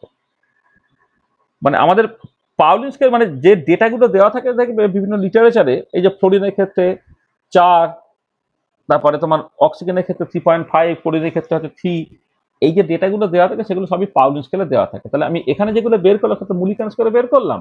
তাহলে মুলিকান স্কেল থেকে যে পাউলিন স্কেলে আসতে হয়, তাহলে মুলিকান স্কেলে ইলেকট্রোনেগেটিভিটিটাকে 2.8 দিয়ে ভাগ করতে হয়। তাহলে এটা relation between electronegativity in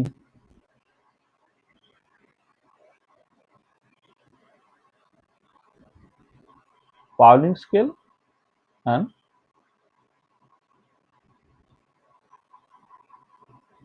মুলিকান scale. এটা পরের প্রবলেমটার মধ্যে না ওই ইনফরমেশনটা জোড়া আছে।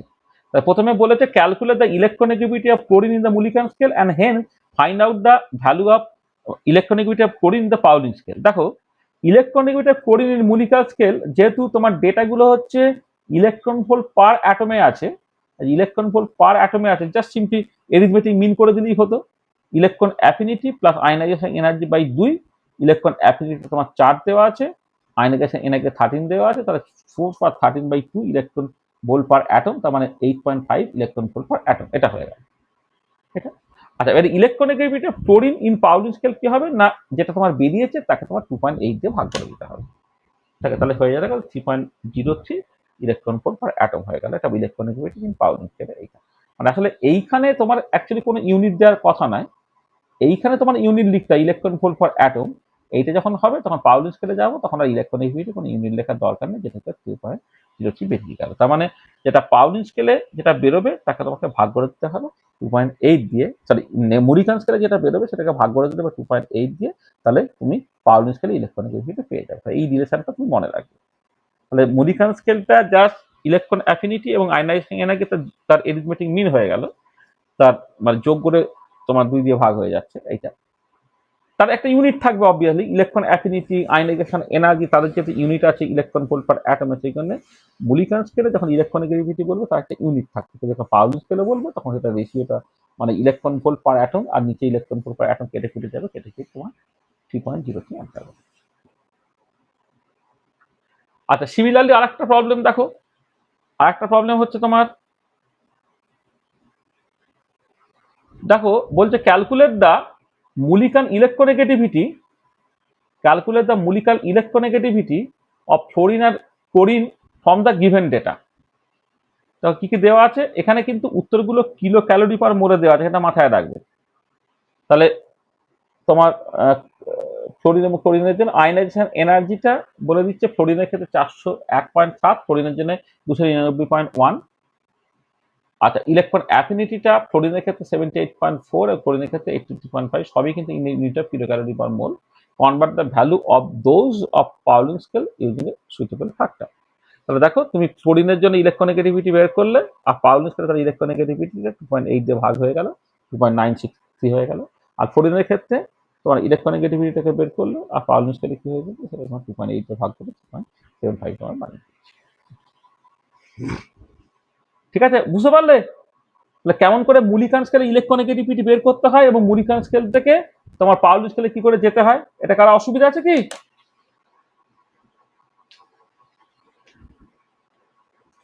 কি কোনো অসুবিধা আছে বলো? হ্যালো, শুনতে পাচ্ছ? হ্যাঁ বলো, কি অসুবিধা বলো, আমি কি তাড়াতাড়ি করে ফেলছি বড্ড? মানে বলো, এই যে পাউলিং স্কেল হলো এবং মুলিকান স্কেল হলো ইলেকট্রোনেগেটিভিটি বের করা, তাতে কারো কোথায় কিছু অসুবিধা আছে কিনা বলে না। আর মুলিকান স্কেল থেকে মানে পাউলিং স্কেলে যাওয়ার যে রাস্তাটা, সেই রিলেশনটা আমি বলে দিয়েছি, সেটাও যদি কিছু অসুবিধা হয় বলো।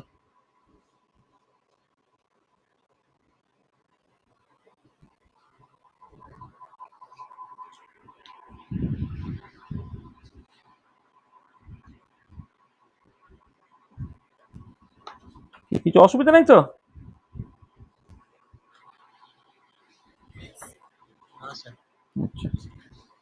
বাকিদের কি অসুবিধা হচ্ছে কিছু?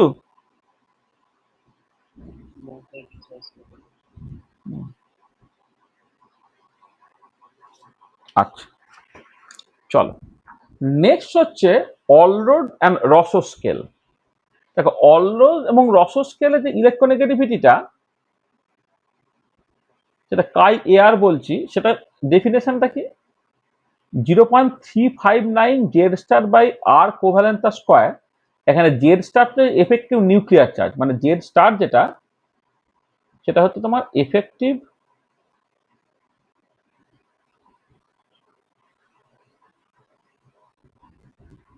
Nuclear charge. আচ্ছা, এফেক্টিভ নিউক্লিয়ার চার্জটা আবার কি হবে না, এটা বেসিক্যালি জেড মাইনাস সিগমা, যেখানে সিগমাটা হচ্ছে স্ক্রিনিং কনস্ট্যান্ট। এটা তাহলে এই জেড স্টারটা এফেক্টিভ নিউক্লিয়ার চার্জ, আর কোভ্যালেন্টটা হচ্ছে তোমার কোভ্যালেন্ট রেডিয়াই। কোভ্যালেন্ট রেডিয়াস, আচ্ছা এবার কোভ্যালেন্ট রেডিয়াসটা অ্যাংস্ট্রম ইউনিট হলে তোমার অলরোড রসো স্কেলে ইলেকট্রোনেগেটিভিটিকে বের করতে হবে এই ফর্মুলা ব্যবহার করে। আর ওটাই যদি তোমার পিকোমিটার স্কেলে হয়, তাহলে এটা হয়ে যাবে 3.90 Z star by R covalent square plus হচ্ছে 0.744। তাহলে আর কোভ্যালেন্টটা কোন ইউনিটে নিচ্ছে তুমি দেখবে, অ্যাংস্ট্রম ইউনিটে করলে এই ফর্মুলা দিয়ে বেরোবে, আর এটাকে যদি তুমি পিকোমিটার ইউনিটে করো তাহলে হচ্ছে তোমার এই ফর্মুলা দিয়ে বেরোবে। আচ্ছা এবার এর উপরে বেশ করে আমরা প্রবলেম করছি।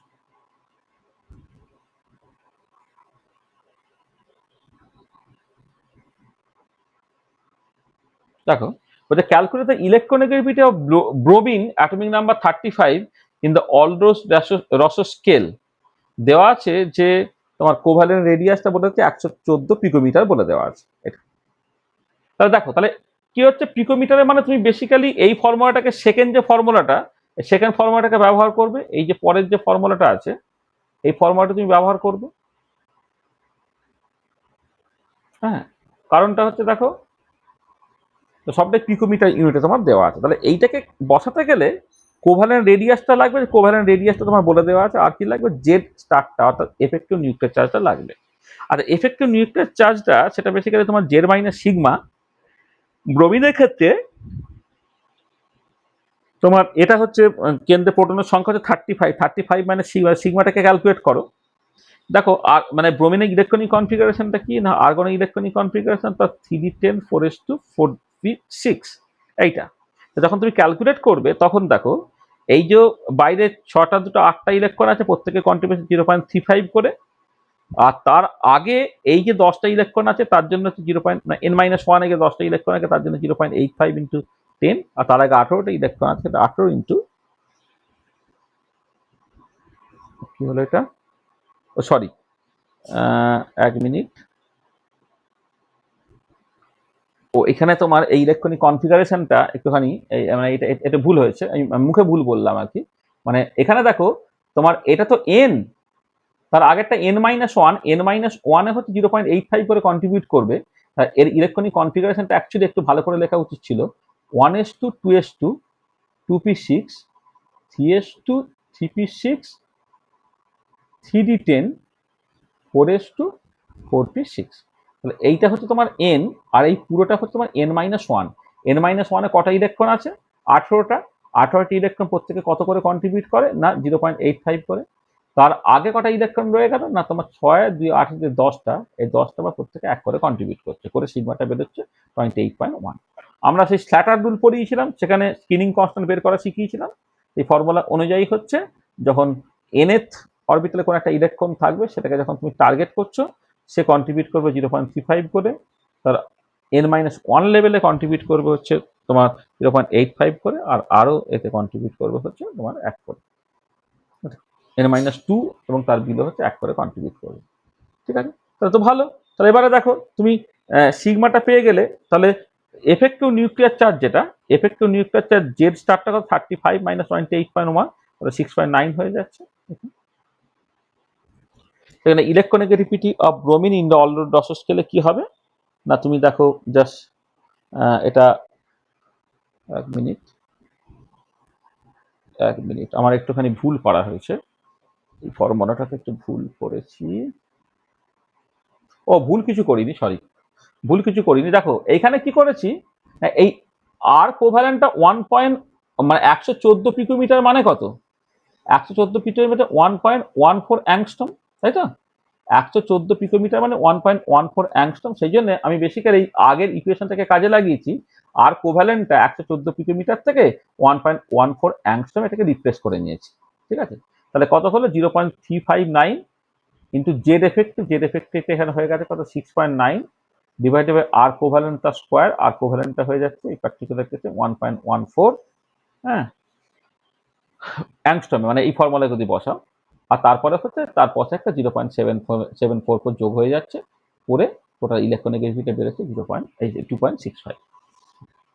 মানে এটা আসলে এইরকম ভাবে করার দরকার ছিল না, পিকোমিটারে যেহেতু আছে তাহলে এই ফর্মুলায় বসিয়ে আর কোভ্যালেন্টটাকে পিকোমিটারে লিখলে যা রেজাল্ট বেরোতো, আর পিকোমিটারটাকে তুমি অ্যাংস্ট্রমে কনভার্ট করে আগের ইকুয়েশনে লিখলে কিন্তু তোমার একই রেজাল্টটা বেরোবে।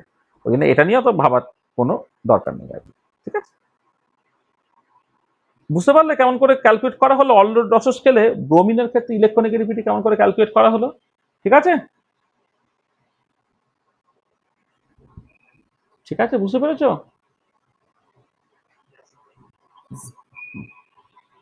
আচ্ছা, আর একটা প্রবলেম ধরো ওই একই রকমের প্রবলেম, সেটা হচ্ছে কি তোমার বলছে যে ক্যালকুলেট দ্য ইলেকট্রোনেগেটিভিটি, এক minute, calculate the electronegativity of lead following Allred Rochow scale. Covalent radius বলে দেওয়া আছে 1.53 অ্যাংস্ট্রম বলে দেওয়া আছে, অ্যাটমিক নাম্বারটা হচ্ছে প্লাটিনাম, এর ক্ষেত্রে প্লাটিনামের ক্ষেত্রে হচ্ছে, সরি হচ্ছে লেডের ক্ষেত্রে হচ্ছে তোমার 82, লেডের ক্ষেত্রে তোমার অ্যাটমিক নাম্বার বলে দিচ্ছে 82। তা দেখো, তাহলে ওই ফর্মুলাতে তুমি যখন বসাবে তখন তোমাকে যেটা করতে হবে, জেড এফেক্টিভটাকে বের করতে হবে, সিগমা বের করতে হবে। তার লেড, তার ইলেকট্রনের সংখ্যা 82টা, তার electronic configuration, general electronic configuration তার 4f14, 5d10, 6s2, 6p2 and so on ইত্যাদি। তাহলে এবারে দেখো এইটা হচ্ছে এন, এই 5টা যেটা আছে সেটা হচ্ছে তোমার n-1 এইটা, আর তার আগে হচ্ছে সবটাই হচ্ছে n-2 অ্যান্ড বিলো। তাহলে জেড এফেক্টিভটা হয়ে যাবে 82 মাইনাস সিগমা, সিগমা ক্যালকুলেশনে কি হবে না, বাইরে 2 দিয়ে 4টে ইলেকট্রন আছে, 4 ইন্টু 0.35, তার আগে n-1-এ আসলে এখানে 5d যেমন আছে না, এইখানে এগুলো যেটা লেখা হয়নি, এখানে 5s এর 2টো ইলেকট্রন আর 5p-তে গিয়ে তোমার 6টা ইলেকট্রন অটোমেটিক্যালি ছিল, মানে 18 ইন্টু 0.75, তাহলে 18 আর 22টা হয়ে গেল, বাকি যে 7টা রয়ে গেছে সেটা হচ্ছে 1 করে কন্ট্রিবিউট করতে, তাহলে ওভারঅল জিনিসটা বেরিয়ে গেল 5.3। তাহলে according to Allred Rochow scale electronegativity of lead is, formula বসালে 0.359 Z effective by R square plus 0.744, এটা যেখানে আর কোভ্যালেন্ট রেডিয়াসটা হচ্ছে তোমার অ্যাংস্ট্রমে বলে দেওয়া আছে 1.53 অ্যাংস্ট্রম, তুমি বসালে বসিয়ে ক্যালকুলেট করলে 1.551 অ্যান্সার দেবে। তাহলে দেখো, তাহলে এই যে স্কেলগুলো বলা হলো, তাহলে আমরা কি করলাম একটু ভালো করে খেয়াল করো। প্রথমে আমরা ইলেকট্রোনেগেটিভিটি যতখানি বলেছি একটুখানি সামারাইজ করে নাও। প্রথম কথা হচ্ছে যে আমি ইলেকট্রোনেগেটিভিটি কনসেপ্টটা কেন কাজে লাগছে আমি প্রথমে বলছি। তারা হচ্ছে বললাম যে আয়নিক কম্পাউন্ড হলে ঠিক আছে, একজন তার একজনকে ইলেকট্রন পুরো দিয়ে দিল, কিন্তু কোভ্যালেন্ট কম্পাউন্ড হয়ে গেলে যদি হোমোনিউক্লিয়ার সেটা না হয়, হেটেরোনিউক্লিয়ার হয়, তাহলে কি হবে না, এই এলিমেন্টের একটা প্রপার্টি আছে যার জন্য কোভ্যালেন্টলি বন্ডেড বা সমযোজী বন্ধনে আবদ্ধ ইলেকট্রনগুলোকে সেটা নিজের দিকে টানছে। তাই যে সমযোজী বন্ধনে আবদ্ধ ইলেকট্রনকে যে নিজের দিকে টানাটা, ঠিক আছে, এটাই হচ্ছে ইলেকট্রোনেগেটিভিটি। সেই ইলেকট্রোনেগেটিভিটি ডিফাইন করেছে। ইলেকট্রোনেগেটিভিটি অ্যাটমের প্রপার্টি না, এটা বেসিক্যালি একটা মলিকুলার প্রপার্টি। ইলেকট্রোনেগেটিভিটি কোনো মানে তোমার তার কোনো ইউনিট থাকবে না, সেটা মেজারেবল কোয়ান্টিটি নয় সেটা, এবং তার বিভিন্ন স্কেল আছে। এবার পাউলি স্কেল আমি বললাম, পাউলি স্কেলের উপরে বেশ করে 3-4টে প্রবলেম আমি করে দিলাম। মুলিকান স্কেল বললাম, মুলিকান স্কেল এবং সেখানে এবং তার সঙ্গে পাউলি স্কেলের সম্পর্কটা বলে দিয়ে আমি 3টে প্রবলেম করলাম। তারপর অলডোস রস স্কেল, তার উপরে বেশ করে আমি 2টো প্রবলেম করলাম। এটা ঠিক আছে, তাহলে এই যতখানি বলেছি সেই পর্যন্ত কোথাও কিছু আটকাচ্ছে কিনা বলো, কোনো কিছু অসুবিধা হচ্ছে কিনা বলো। আর একটা স্কেল এখানে আছে অ্যালেন স্কেল, এটা অত ইম্পর্টেন্ট নয়, হ্যাঁ, এটা বেসিক্যালি কিছুই না, তুমি ইলেকট্রনিক কনফিগারেশনটাকে লিখবে, ইলেকট্রনিক কনফিগারেশনটা লিখে number of P electrons into তোমার ওই মানে যেটা তোমার energy for the P electron plus হচ্ছে তোমার number of S electron into energy of the S electron divided by M plus N. এগুলো অতটা ইম্পর্টেন্ট না, অত ভেবে তোমার লাভ নেই। ওটা ওটা নিয়ে কখনো পরীক্ষায় আসে না। তো ওই প্রথম যে তিনটে, ওই তিনটেই অ্যাকচুয়ালি ইম্পর্টেন্ট এটা। আচ্ছা, এবারে নেক্সট চলে আসো। তাহলে আমি ইলেকট্রোনেগেটিভিটি জিনিসটা কি, ইলেকট্রোনেগেটিভিটি স্কেল বুঝলাম। এই যে তিনটে scale, Paoli scale, Mulliken scale এবং অলডোস রস স্কেল, সেখান থেকে কেমন করে ইলেকট্রোনেগেটিভিটি বের করতে হয় এবং এদের পারস্পরিক সম্পর্কটা। হ্যাঁ, তুমি যদি মানে ওই যেটা বললাম, মুলিকান স্কেলে ইলেকট্রোনেগেটিভিটি বেরোয়, সেটা পাউলি স্কেলে কত হবে, অলডোস রস স্কেলে ইলেকট্রোনেগেটিভিটি পাউলি স্কেলে কত হবে, এই যে রিলেশনগুলো, সেটা তোমার দরকার পড়বে। আচ্ছা, নেক্সট এবার আমি আসছি যে ইলেকট্রোনেগেটিভিটিটা কোন কোন জিনিসের উপরে নির্ভর করে। দেখো, যেহেতু তুমি ইলেকট্রোনেগেটিভিটিটা তুমি লিখলে মুলিকান স্কেলে ইলেকট্রন অ্যাফিনিটি এবং আয়নাইজেশন এনার্জি তাদের যোগফলের যোগ করে 2/1 এটা। তাহলে ইলেকট্রোনেগেটিভিটি এবং আয়নাইজেশন এনার্জি যে যে ফ্যাক্টরের উপর নির্ভর করে, সাডেনলি তোমার এই ইলেকট্রোনেগেটিভিটির সেই সেই ফ্যাক্টরের উপর নির্ভর করবে।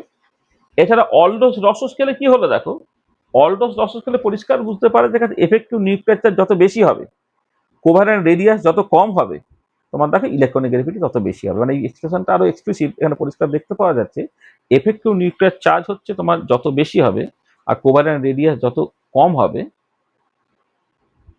ইলেকট্রোনেগেটিভিটি তত বেশি হবে।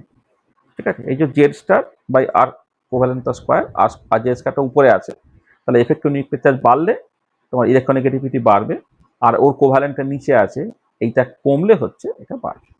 তার মানে সাইজ ছোট হতে হবে, আর তোমার মানে এবার এখানে খেয়াল করে দেখো, তাহলে এই যে Z star effective nuclear charge বেশি হতে হবে, স্কিনিং কনস্ট্যান্টটা কম হতে হবে, স্কিনিং কনস্ট্যান্ট কম হতে গেলে পেনিট্রেশন পাওয়ারটা কম হতে হবে, আর নিচে আর কোভালেন্ট তার স্কোয়ার আছে, মানে তুমি পরিষ্কার বুঝতে পারছো যে তোমার যত কোভালেন্ট রেডিয়াসটা যত কম হবে, ইলেকট্রোনেগেটিভিটি তোমার তত বেশি হবে।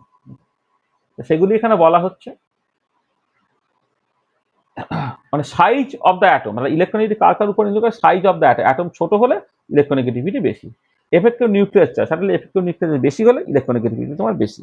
পেনিট্রেশন পাওয়ার, যত পেনিট্রেশন পাওয়ার বেশি, শিল্ডিং এফেক্ট বা স্কিনিং এফেক্ট তার জন্য তত বেশি, তার ক্ষেত্রে ইলেকট্রোনেগেটিভিটি তত কম হয়ে যাবে। এটা মানে পেনিট্রেশন পাওয়ার যত বেশি হয়ে যাবে, সে নিউক্লিয়াস তত বেশি স্ক্রিন করতে পারবে, যত বেশি স্ক্রিন করতে পারবে, এফেক্টিভ নিউক্লিয়ার তত কমতে থাকবে, আর এফেক্টিভ নিউক্লিয়ার কমে গেলে হচ্ছে তোমার এটা কমে যাবে।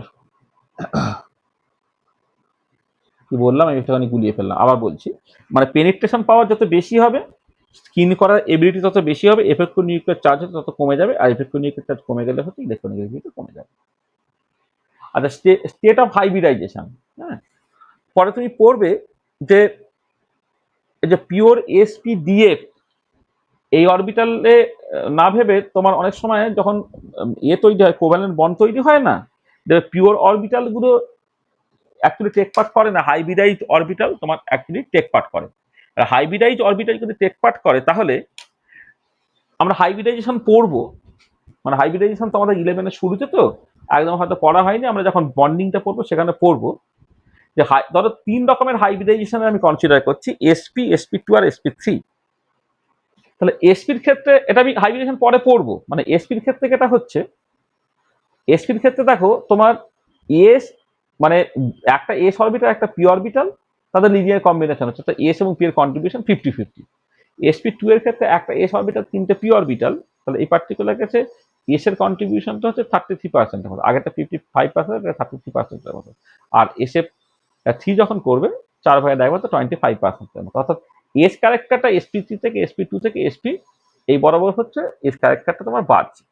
আচ্ছা, এবারে এস ক্যারেক্টার বাড়লে কি হয়, এস ক্যারেক্টার যেহেতু তোমার নিউক্লিয়াসের কাছে থাকে, সেখানে এস অরবিটাল ইলেকট্রন থাকলে না, সেটা বেশ শক্ত করে আটকে থাকে, সেখানে এস অরবিটাল ইলেকট্রন থাকলে তার করসপন্ডিং ইলেকট্রোনেগেটিভিটি বেশি হয়, সবসময় খেয়াল রাখবে। কারণ একটা হাইব্রিডাইজ অরবিটালে কিন্তু এস ক্যারেক্টারটা বেশি বাড়ে, এস অরবিটাল কিন্তু নিউক্লিয়াসের খুব কাছে আর কি, সেখানে অ্যাট্রাকশনটা খুব বেশি, তাহলে তোমার যত এস ক্যারেক্টার বাড়বে, তোমার ইলেকট্রোনেগেটিভিটি তত বাড়বে। যেমন ধরো কার্বনের ক্ষেত্রে sp3, sp2 এবং sp, এদের যে হাইব্রিডাইজেশন গুলো যথাক্রমে 3.7, 3.9 এবং 4.7 হয়। তাহলে কোনো একটা হাইব্রিড অরবিটালে এস ক্যারেক্টার বাড়লে ইলেকট্রোনেগেটিভিটি বাড়ে। আচ্ছা, oxidation state and charge of the ion, কোনো একটা আয়নের চার্জ যত বেশি হবে, অক্সিডেশন স্টেট যত বেশি হবে, তার ক্ষেত্রে ইলেকট্রন বের করা তত কঠিন হবে, ইলেকট্রোনেগেটিভিটি তত হচ্ছে বেশি হবে। আর partial charge, higher the partial charge higher will be the electronegativity.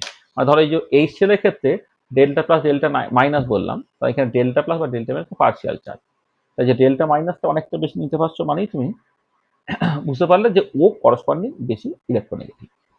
ঠিক আছে, এটা দেখো তাহলে এই 6টা ফ্যাক্টরের উপরে ইলেকট্রোনেগেটিভিটি নির্ভর করছে: size of the atom, effective nuclear charge, penetration power, state of hybridization, oxidation state, or charge on ion or partial charge.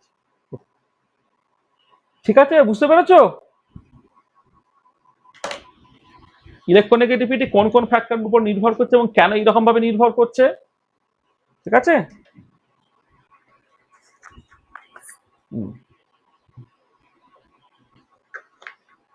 আচ্ছা, এবারে পিরিয়ডিক ভেরিয়েশনটা দেখো। এবারে মানে ইলেকট্রোনেগেটিভিটি একটা পিরিয়ডিক টেবিলে কি হচ্ছে পরপর করে দেখো। দেখো আমি প্রথমে লিথিয়াম থেকে নিয়নের ক্ষেত্রে গ্রুপ 2 তে আমি যাচ্ছি, পাউলিন স্কেল, মুলিকান স্কেল এবং তোমার অলডোস রস স্কেল। তুমি একটা যে কোনো স্কেলটা মাথায় রাখো। লেটস আমি পাউলিন স্কেলটাকে মাথায় রাখছি, আমি পাউলিন স্কেলের ডেটাগুলোকে জাস্ট দেখছি। পাউলিন স্কেল, মুলিকান স্কেল এবং অলডোস রস স্কেলে এই যে ডেটাগুলো সেগুলোকে তোমার একটা থেকে আরেকটা কনভার্ট করতে পারবে। তো সেজন্য জাস্ট সবসময় তুমি এই মানে পাউলি স্কেলেই দেখবে ডেটাগুলো দেওয়া থাকে, সেটাকে আমরা বলছি। দেখো কি হচ্ছে পাউলি স্কেলে, লিথিয়াম তার electronegativity 0.98, beryllium 1.57, boron 2.04, carbon 2.55, nitrogen 3.04, oxygen 3.42 আর ফ্লোরিন হচ্ছে 0.9, ফ্লোরিন 3.98 এটা। এবং দেখো মানে যেটা কোনো ব্যতিক্রম নাই, বাঁদিক থেকে ডান দিকে যত তুমি যাচ্ছ ইলেকট্রোনেগেটিভিটি কিন্তু বেড়ে গেছে। দেখো পুরো থ্রুআউট বেড়ে গেছে ইলেকট্রোনেগেটিভিটি। 0.98, 1.57, 2.04, 2.55, 3.04, 3.44, 3.9। আচ্ছা, সিমিলার সিচুয়েশন হচ্ছে অন্যান্য ক্ষেত্রেও। পরেরটার ক্ষেত্রেও দেখো, তোমার সোডিয়ামের থেকে যখন ক্লোরিন পর্যন্ত যাচ্ছ তুমি, সোডিয়াম, ম্যাগনেসিয়াম, অ্যালুমিনিয়াম, হ্যাঁ কি হচ্ছে তোমার এখানে দেখো, এখানে এই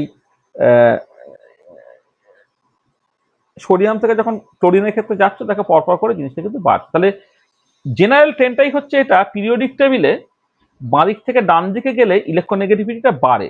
ঠিক পরের পরের যেটা পিরিয়ড 4 ক্ষেত্রে একই রকমের সিচুয়েশন। আবার উপর থেকে নিচে দেখো, তোমার এই হাইড্রোজেনটা সবসময় এক্সেপশন, হাইড্রোজেনটা বাদ দিয়ে ধরবে লিথিয়াম থেকে। Lithium, sodium, potassium, rubidium, caesium. খেয়াল করে দেখো, লিথিয়ামের ক্ষেত্রে 0.98, সোডিয়ামের ক্ষেত্রে 0.93, তারপরে পটাশিয়ামের ক্ষেত্রে 0.82, রুবিডিয়ামের ক্ষেত্রে 0.82 আর সিজিএমের ক্ষেত্রে 0.79। দেখো বেসিক্যালি জিনিসগুলো কমে কমে গেছে। মানে তাহলে জেনারেল ট্রেন্ডটা হচ্ছে বাঁদিক থেকে ডান দিকে যখন তুমি যাবে পিরিয়ডিক টেবিলে, ইলেকট্রোনেগেটিভিটি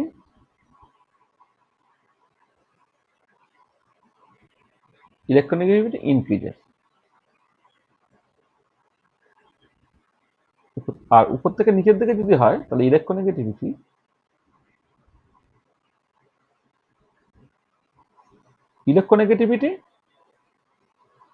এই বরাবর তোমার ডিক্রিজ করছে।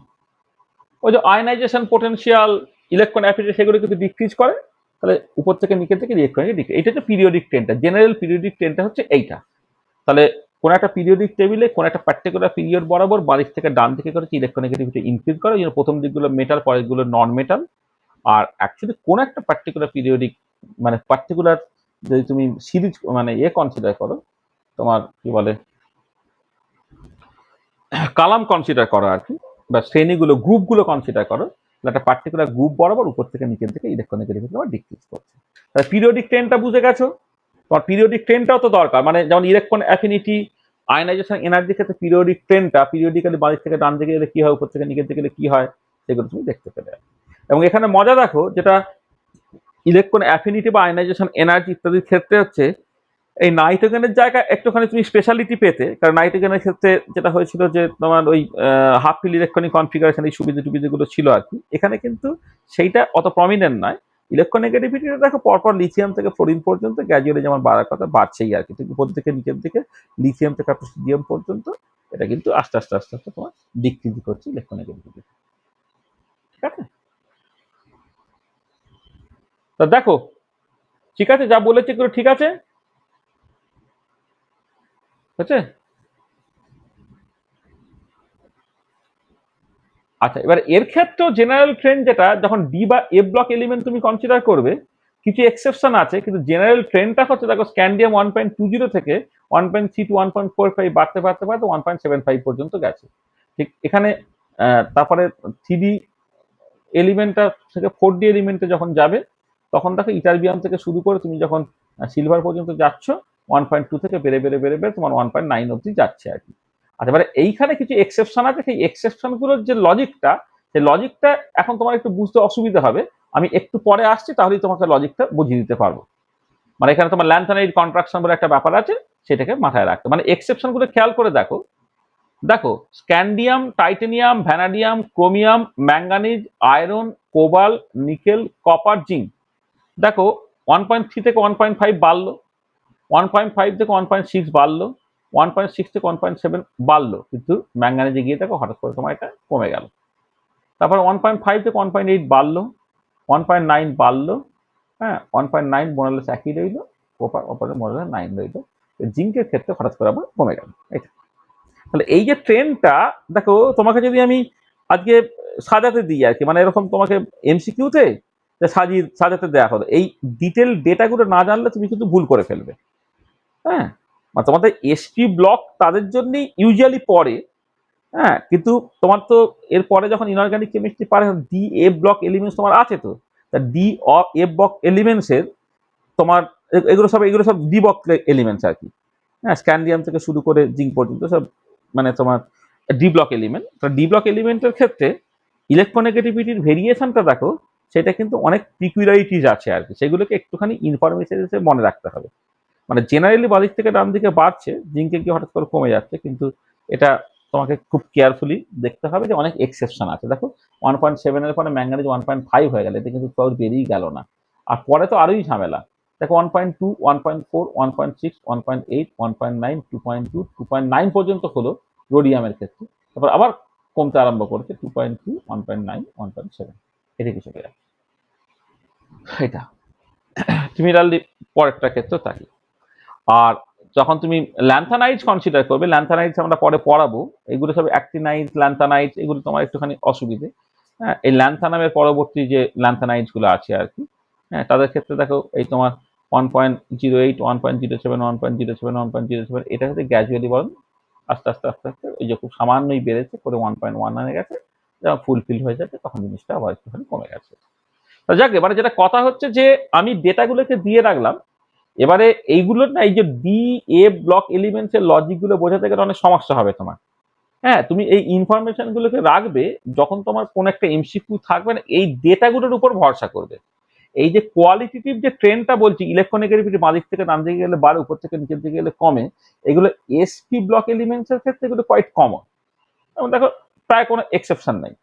যখনই না ডি বা এ ব্লক এলিমেন্টস চলে আসবে, তখন কিন্তু অনেক রকম ঝামেলার মধ্যে তুমি পড়বে। তো এইখানে এই ইনফরমেশন গুলো এখানে দেওয়া রইলো, সেই ইনফরমেশন গুলোকে তুমি মানে ইনফরমেশন হিসেবে মুখস্থ করার দরকার নেই, কিন্তু এখান থেকে যখন কোনো প্রবলেম পড়বে, তখন এই ডেটাগুলো থেকে তুমি জাস্ট ঠিক করবে যে দেখো এইটা বেশি, এটা কম। হ্যাঁ, কোনো লজিক কিন্তু খুঁজে বের করা খুব তোমার পক্ষে খুব কঠিন, কিন্তু ফ্যাক্টটা হচ্ছে এই, হ্যাঁ, যে ডেটাগুলো হচ্ছে এই, সেটাকে তোমার কাছে একটা ইনফরমেশন হিসেবে রয়ে যাওয়াটা দরকার। বুঝেছো, এই হচ্ছে ব্যাপার। এই হচ্ছে মোটামুটি ভাবে অল অ্যাবাউট ইলেকট্রোনেগেটিভিটি, বুঝেছো? এবং তার উপরে কতগুলো প্রবলেম সেখানে দেওয়া আছে, সেই প্রবলেমস গুলো তুমি আস্তে আস্তে করবে। ঠিক আছে, প্রবলেমস গুলো তুমি করবে, আমি প্রবলেমস গুলোর মধ্যে যাচ্ছি না, আমি একটুখানি অন্য জিনিস পড়াতে চাইছি, সেটা করাবো আর।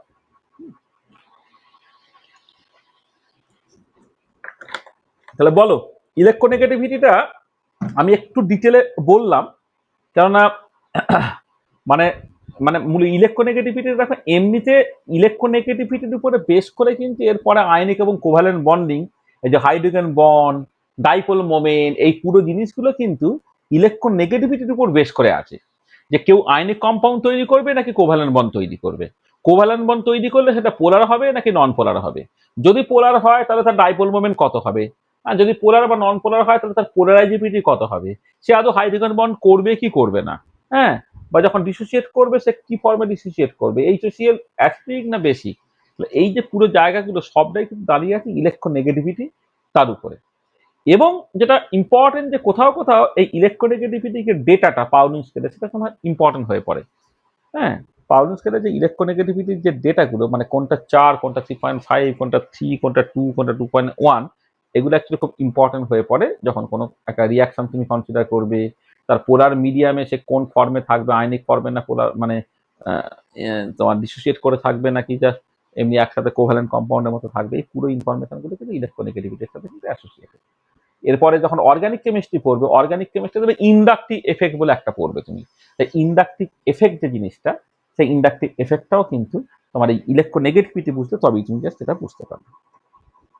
আচ্ছা, আর একটা দেখবে গ্রুপ ইলেকট্রোনেগেটিভিটি বলে একটা কথা আছে, আমি এখানে টার্মটা লিখে রাখছি, group electronegativity.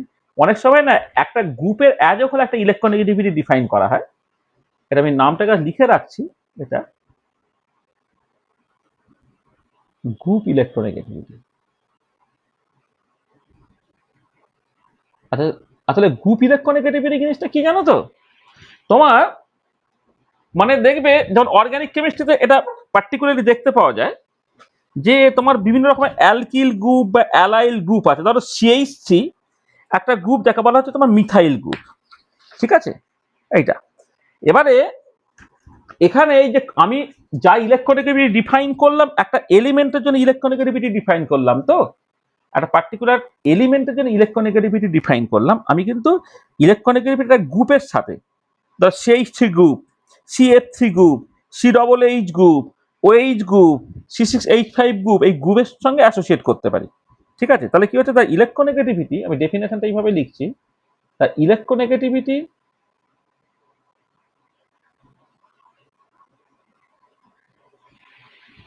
associated to a group of atoms,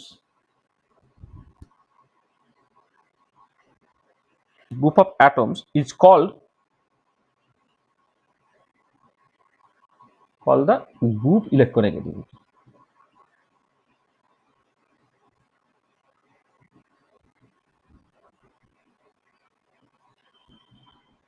group electronegativity যেমন ধরো কতগুলো এক্সাম্পল বলি, ধরো এখানে আমি গ্রুপগুলোকে বলছি আর তার পাশে ধরো আমি ইলেকট্রোনেগেটিভিটি বলছি, এটা তার গ্রুপ ইলেকট্রোনেগেটিভিটি বলছি। আচ্ছা, খুব কমন এক্সাম্পল হচ্ছে CH3 গ্রুপ, তার ইলেকট্রোনেগেটিভিটি হচ্ছে 3.45 এর মতো। তারপর দেখো CF3 গ্রুপ, সেটা হচ্ছে 3.35। CCl3 গ্রুপ,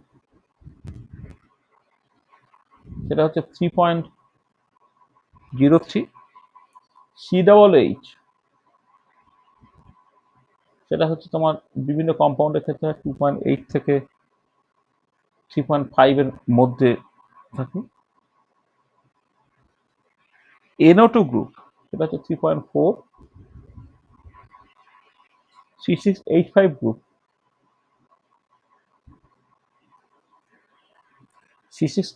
গ্রুপ, সেটা হচ্ছে 3.0। তা দেখো কতগুলো গ্রুপ এবং তার ইলেকট্রোনেগেটিভিটি বললাম। দেখো এই যে কনসেপ্টটা ভালো করে শেখো, কারণ এই যে আমরা যখন অর্গানিক কেমিস্ট্রিতে ইন্ডাকটিভ এফেক্ট বলে একটা জিনিস পড়বো, ধরো CH3 গ্রুপ এবং CH3 গ্রুপ দুজনে ইন্ডাকটিভ এফেক্ট আছে, কার ক্ষেত্রে ইন্ডাকটিভ এফেক্টটা বেশি, সেটা হচ্ছে CH3 ক্ষেত্রে বেশি দেখেন দেন CH3, মানে গ্রুপ ইলেকট্রোনেগেটিভিটি কাজ বেশি হবে, তার ইন্ডাকটিভ এফেক্ট যেটা সেটা হচ্ছে তার মতো করে বেশি হবে। ইন্ডাকটিভ এফেক্ট এখন তুমি একটু বুঝতে অসুবিধা হবে, আমাদের বেসিক অর্গানিক কেমিস্ট্রিটা আছে, সেই অর্গানিক কেমিস্ট্রি যখন আমরা পড়বো তখন দেখবে যে গ্রুপ ইলেকট্রোনেগেটিভিটি, তারপর ইন্ডাকটিভ এফেক্ট, পজিটিভ এবং নেগেটিভ ইন্ডাকটিভ এফেক্ট, তাদের কি পারস্পরিক সম্পর্কটা কত, জিরো আর সেটা দেখতে পাওয়া যাবে। ঠিক আছে, হলো? আচ্ছা, তাহলে দেখো আমি খুব তাড়াতাড়ি করে ইলেকট্রোনেগেটিভিটি রিলেটেড যে জিনিসটা আমি বলে ফেললাম। এবারে আমি একটুখানি, সরি এক মিনিট, এই ইলেকট্রোনেগেটিভিটি অ্যাপ্লিকেশনের মধ্যে একটা পার্টিকুলার অ্যাপ্লিকেশন আমি ঢুকে যেতে চাইছি, সেইটা বলে দিয়ে আজকে ছেড়ে দেবো।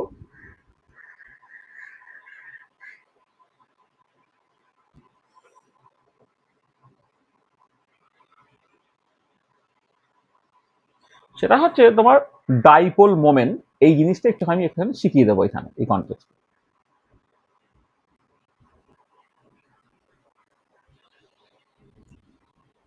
দেখো এরকম একটা বললাম, ধরো এইচসিএল কি এক্সাম্পল হিসেবে আমি বলেছিলাম, এইচসিএল এক্ষেত্রে হচ্ছে Cl is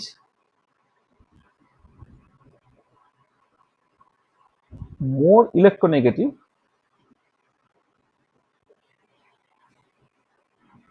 then hydrogen.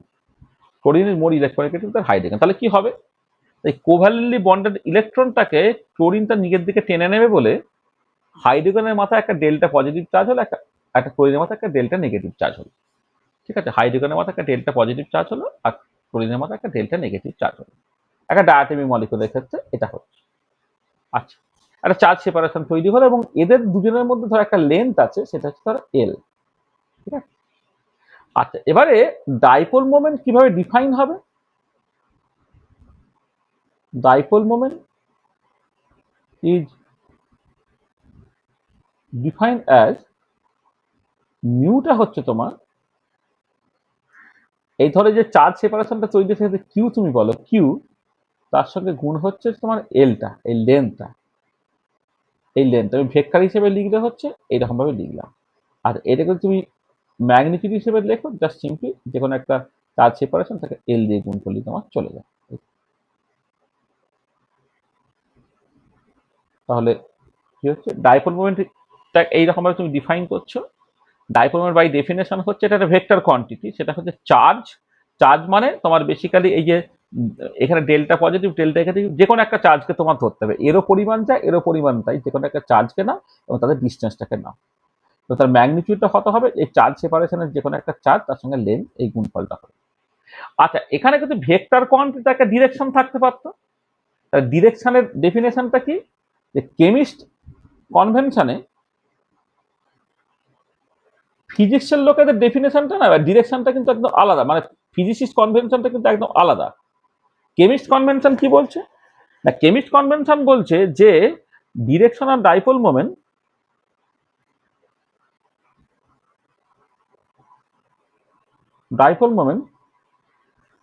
is from positive pole to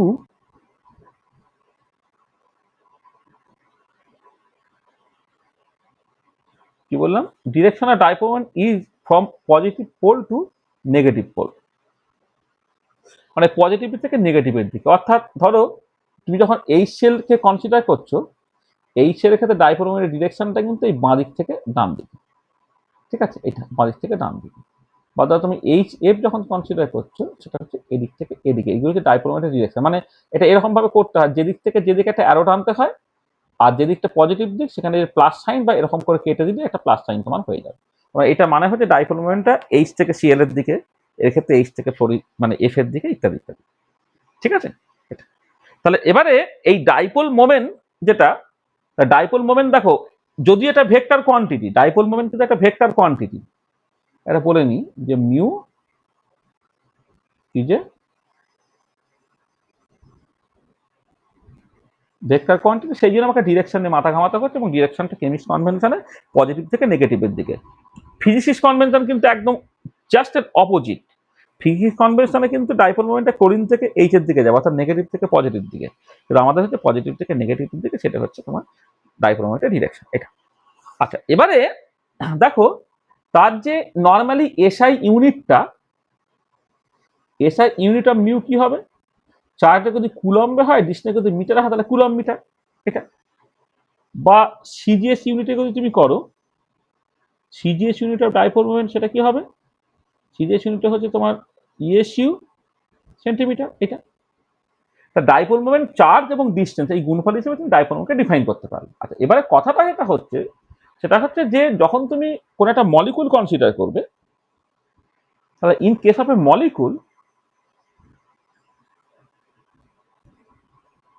molecule এই যে চার্জ সেপারেশনটা কতটা হবে, কিউটা চার্জ সেপারেশনটা কতটা হবে। আর চার্জ সেপারেশনটা দেখো একটা যদি খেয়াল করো, তাহলে HCl এর ক্ষেত্রে যদি কোভালেন্ট বন্ডের ইলেকট্রনটা পুরোটাই ক্লোরিনের উপরে চলে গেছে, তাহলে হাইড্রোজেন ইলেকট্রনটাকে হারাতো, ক্লোরিন ইলেকট্রনটা পেতো, যেমন সোডিয়াম ক্লোরাইড বা পটাশিয়াম ক্লোরাইডের ক্ষেত্রে হয়। তাহলে যেটা ইম্পর্টেন্ট পয়েন্ট, যে চার্জ সেপারেশনটা ইলেকট্রনিক চার্জের একটা ফ্র্যাকশন কিছু একটা হবে, ফুল ইলেকট্রনিক চার্জ হবে না, ইলেকট্রনিক চার্জের একটা ফ্র্যাকশন কিছু একটা হবে। তবে বললাম এটা C1 ইন্টু একটা ইলেকট্রনিক চার্জ, যেখানে C1টা হচ্ছে একটা প্রপোর্শনালিটি বা K1 বা কিছু একটা লেখো, K1 হচ্ছে এখানে প্রপোর্শনালিটি কনস্ট্যান্ট বা একটা ফ্যাক্টর, মানে একটা মানে একটা কি বলে এটা ফ্যাক্টর, সরি এটা আলফা 1 বললাম, আলফা 1টা হচ্ছে একটা ফ্যাক্টর, মানে একটা ইলেকট্রনের চার্জ অর্ধেকটা ধরো সেপারেশন, আলফা 1টা হচ্ছে তোমার অর্ধেক আর কি, মানে আলফা 1 হচ্ছে একটা ফ্যাক্টর, মানে ফ্যাক্টর না ফ্র্যাকশন বললেও চলবে, আলফা তোমার ফ্র্যাকশন, চার্জ সেপারেশনটা হচ্ছে এইটা। আচ্ছা, এবারে তোমার লেন্থটা কত হবে, লেন্থটা এলটা হচ্ছে ধরো আলফা 2 ইন্টু একটা এই তোমার অফ দ্য অর্ডার অ্যাংস্ট্রম, মানে আলফা ইন্টু ধরে না তোমার 1 অ্যাংস্ট্রম, এরকম অর্ডারের কিছু একটা, এখানে আলফা 2 হচ্ছে তোমার একটা আবার একটা ফ্র্যাকশন, মানে বন্ড লেন্থের অর্ডারটা অ্যাংস্ট্রম অর্ডারের হয়, সেখানে তুমি এটাকে আলফা 2 ইন্টু 1 অ্যাংস্ট্রম এইরকম ভাবে তুমি লিখবে। তাহলে দেখো তুমি যখন ডাইপোল মোমেন্টটাকে লিখছো, ডাইপোল মোমেন্টের ম্যাগনিটিউডটাকে লিখছো চার্জ ইন্টু লেন্থ এই গুণ হিসেবে, চার্জটা হচ্ছে আলফা 1 আলফা 2 ইন্টু ই ইন্টু 1 অ্যাংস্ট্রম, এটা তাহলে আলফা 1 আলফা 2 হলো ইলেকট্রনের চার্জটা কত 4.8 ইন্টু 10⁻⁻10 ইএসইউ, আর এইটা হচ্ছে কত 1 ইন্টু 10⁻⁻8 সেন্টিমিটার, এটা 1 অ্যাংস্ট্রমটা। তা কি হলো দেখা জিনিসটা, যে যাই হোক না কেন একটা ফ্যাক্টর থাকছে আলফা 1 আলফা 2, তার সঙ্গে 4.8 ইন্টু 10⁻⁻18 ইএসইউ সেন্টিমিটার এরকম একটা টার্ম তোমার থাকবে, তাই না। তাহলে এটা ইম্পর্টেন্ট পয়েন্ট দেখো, তাহলে এই যে যখন তুমি মলিকুলার ডাইপোল মোমেন্ট ক্যালকুলেট করবে, ইলেকট্রনের চার্জটাকে ইএসইউ এবং সেপারেশনটাকে যদি অ্যাংস্ট্রম অর্ডারে বসাও, তাহলে দেখো একটা 10⁻⁻18 ইএসইউ সেন্টিমিটার তোমার সবসময় আসবে। এই যে 10⁻⁻18 ইএসইউ সেন্টিমিটার, এইটাকে একটা ডাইপোল মোমেন্টের ইউনিট, একে বলা হয় 1 ডিবাই, দিস ইজ দ্য 1 ডিবাই। তার মানে ডাইপোল মোমেন্টের তোমার একটা কনভেনশনাল ইউনিট আছে, সেটা হচ্ছে ডিবাই, এবং সেটাকে এক্সপ্রেস করতে হয় কত হচ্ছে 1 ক্যাপিটাল ডি দিয়ে।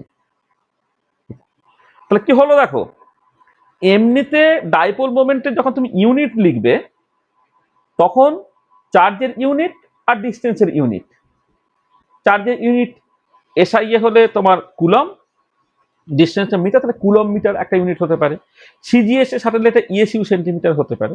কিন্তু মলিকুলার ডাইপোল মোমেন্ট এক্সপ্রেস করার সময় কিন্তু তোমাকে যেটা করতে হয় সেটা হচ্ছে ডিবাই ইউনিটে করতে হয়। 1 ডিবাই মানে কত, 10⁻⁻18 ইএসইউ সেন্টিমিটার।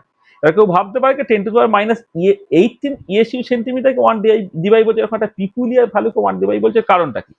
কারণটা খুব সিম্পল, যে যখন তুমি মলিকুলার ডাইপোল মোমেন্ট ক্যালকুলেট করছো, তখন চার্জ সেপারেশনটা তৈরি হবে তোমার অ্যাকচুয়ালি ইলেকট্রনিক যে চার্জ সেই অর্ডারে, আর তাদের ডিস্টেন্স থেকে যেটা তৈরি হবে,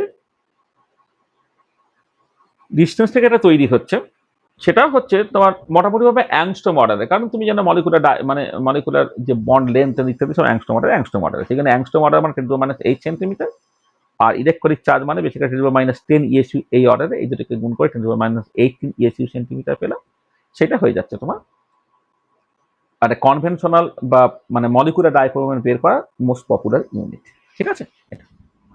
আচ্ছা, এবারে যেটা নেক্সট ইম্পর্টেন্ট পয়েন্ট, সেটা হচ্ছে এই যে ধরো ডাইপোল মোমেন্ট যখন বলছে অ্যাজ ইফ যেন এটা একটা হেটেরোনিক ডায়াটমিক মলিকুল, মানে হাইড্রোজেন এবং ক্লোরিন দুটো পোল থেকে ডাইপোল এসছে, মানে হাইড্রোজেন একটা পোল, ক্লোরিন একটা পোল, তাহলে দুটো পোল থেকে ডাইপোলে এসছে। কিন্তু আজকে যদি আমি তোমাকে ধরো ওয়াটার মলিকুল, তার ডাইপোল মোমেন্ট কত তোমাকে তুমি ক্যালকুলেট করতে দিই, তাহলে অ্যামোনিয়া মলিকুল ধরো, এখানে তোমার লোন পেয়ার আছে, এক্ষেত্রে তোমার দুটো লোন পেয়ার আছে, তাহলে হাইড্রোজেন হাইড্রোজেন হাইড্রোজেন, এদের ডাইপোল মোমেন্ট কত তোমাকে ক্যালকুলেট করতে বলি। এটা বা আরো সব ধরো C6H6 বেনজিন,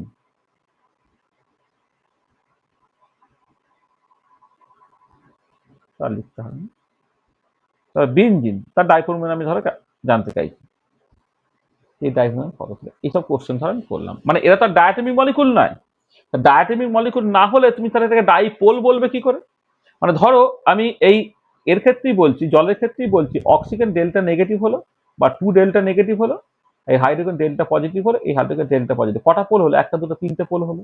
ধরো নাইট্রোজেন, সেটা ধরো ডেল্টা নেগেটিভ হলো, হাইড্রোজেন ডেল্টা পজিটিভ হলো, হাইড্রোজেন ডেল্টা পজিটিভ হলো, এই হাইড্রোজেন হচ্ছে তোমার ডেল্টা পজিটিভ হলো, তাহলে কটা পোল হলো? চারটে পোল হলো। তার মানে যেটা কথা সেটা হচ্ছে এই যে যে ডাইপোল, এই যে নামটা বেসিক্যালি ইম্পাই করে যে দুটো পোল থাকে, কিন্তু বাস্তবে পোলের সংখ্যা হচ্ছে অনেক। তখন লোকে কি করে, লোকে যেটা করে তোমার ধরো এই একটা মলিকুলকে, একটা মলিকুল তার সেটা হচ্ছে তোমার মলিকুলটাকে এইরকম করে ভাবে, এটা হচ্ছে তোমার একটা collection of charge particles.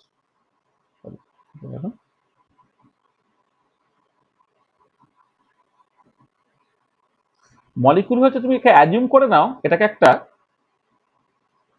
Collection of charge particles, এইরকম ভাবে একটা মলিকুলকে তুমি প্রথমে ভেবে না এটা একটা collection of charge particles.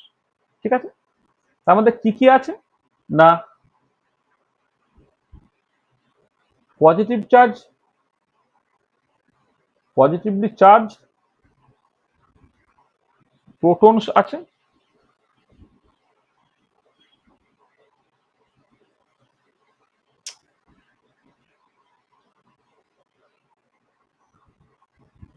Positively charge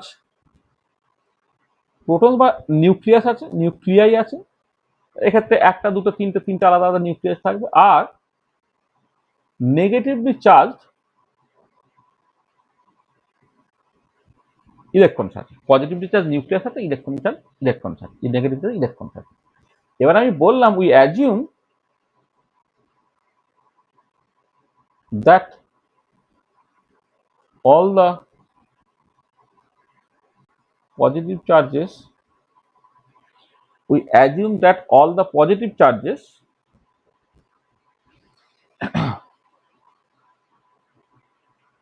act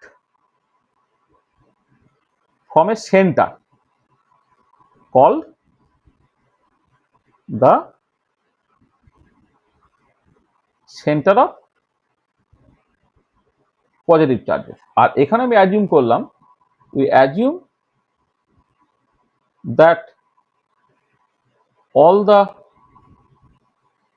negative charges মানে নেগেটিভ ইলেকট্রন গুলো act from a center called the center of negative charge. মানে ব্যাপারটা কিরকম দেখো, তোমাকে বললে বুঝতে পারবে। ধরো একটা যখন তুমি মলিকুল কনসিডার করছো, ধরো একটা একটা বাজে মলিকুলের কথা বললাম, এখানে তোমার এই বিভিন্ন সব নিউক্লিয়াস গুলো আছে, তাইটা, আবার এইসব ইলেকট্রন গুলো আছে, তাই তো, ইলেকট্রন গুলো আছে।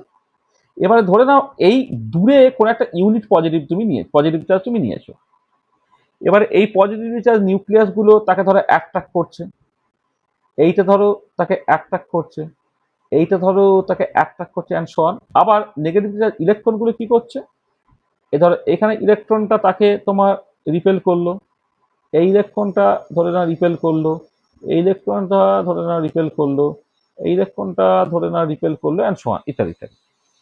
ঠিক আছে, আচ্ছা মানে এইটাকে তুমি রিপ্লেস করছো এইরকম ভাবে, মানে এর জন্য, মানে তার মানে এই যে ইউনিট পজিটিভ চার্জ যেটাকে টেস্ট চার্জ বলছো, সেই টেস্ট চার্জটার উপরে বিভিন্ন অ্যাট্রাকশন বা রিপালশন আছে, তার একটা ওভারঅল মুভমেন্ট থাকবে, রেজাল্টেন্ট ফোর্সটা ধরে না এইদিকে কাজ করছে, এটা রেজাল্টেন্ট ফোর্সটা ধরে না এইদিকে কাজ করছে।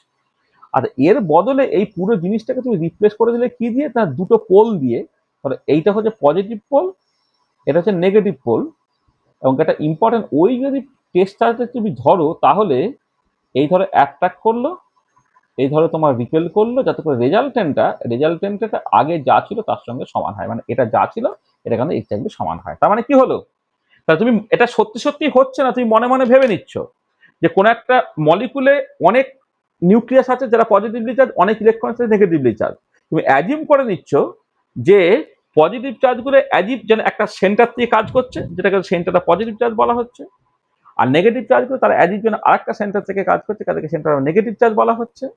সেন্টার অফ পজিটিভ চার্জ এবং সেন্টার অফ নেগেটিভ চার্জ, হ্যাঁ, তা মানে মানে মানে মানে দুটো পোল তৈরি করলে, মানে যেটা বলছি যে মানে অ্যাজিভ যেন পজিটিভ চার্জগুলো একটা পার্টিকুলার সেন্টার দিয়ে কাজ করছে, সেটা সেন্টার অফ পজিটিভ চার্জ, আর নেগেটিভ চার্জগুলো একটা পোল দিয়ে কাজ করছে, সেটাকে বলে সেন্টার অফ নেগেটিভ চার্জ। দেখো এখন এইটা একটা পজিটিভ পোল, একটা নেগেটিভ পোল, তার মানে কি হচ্ছে, নাও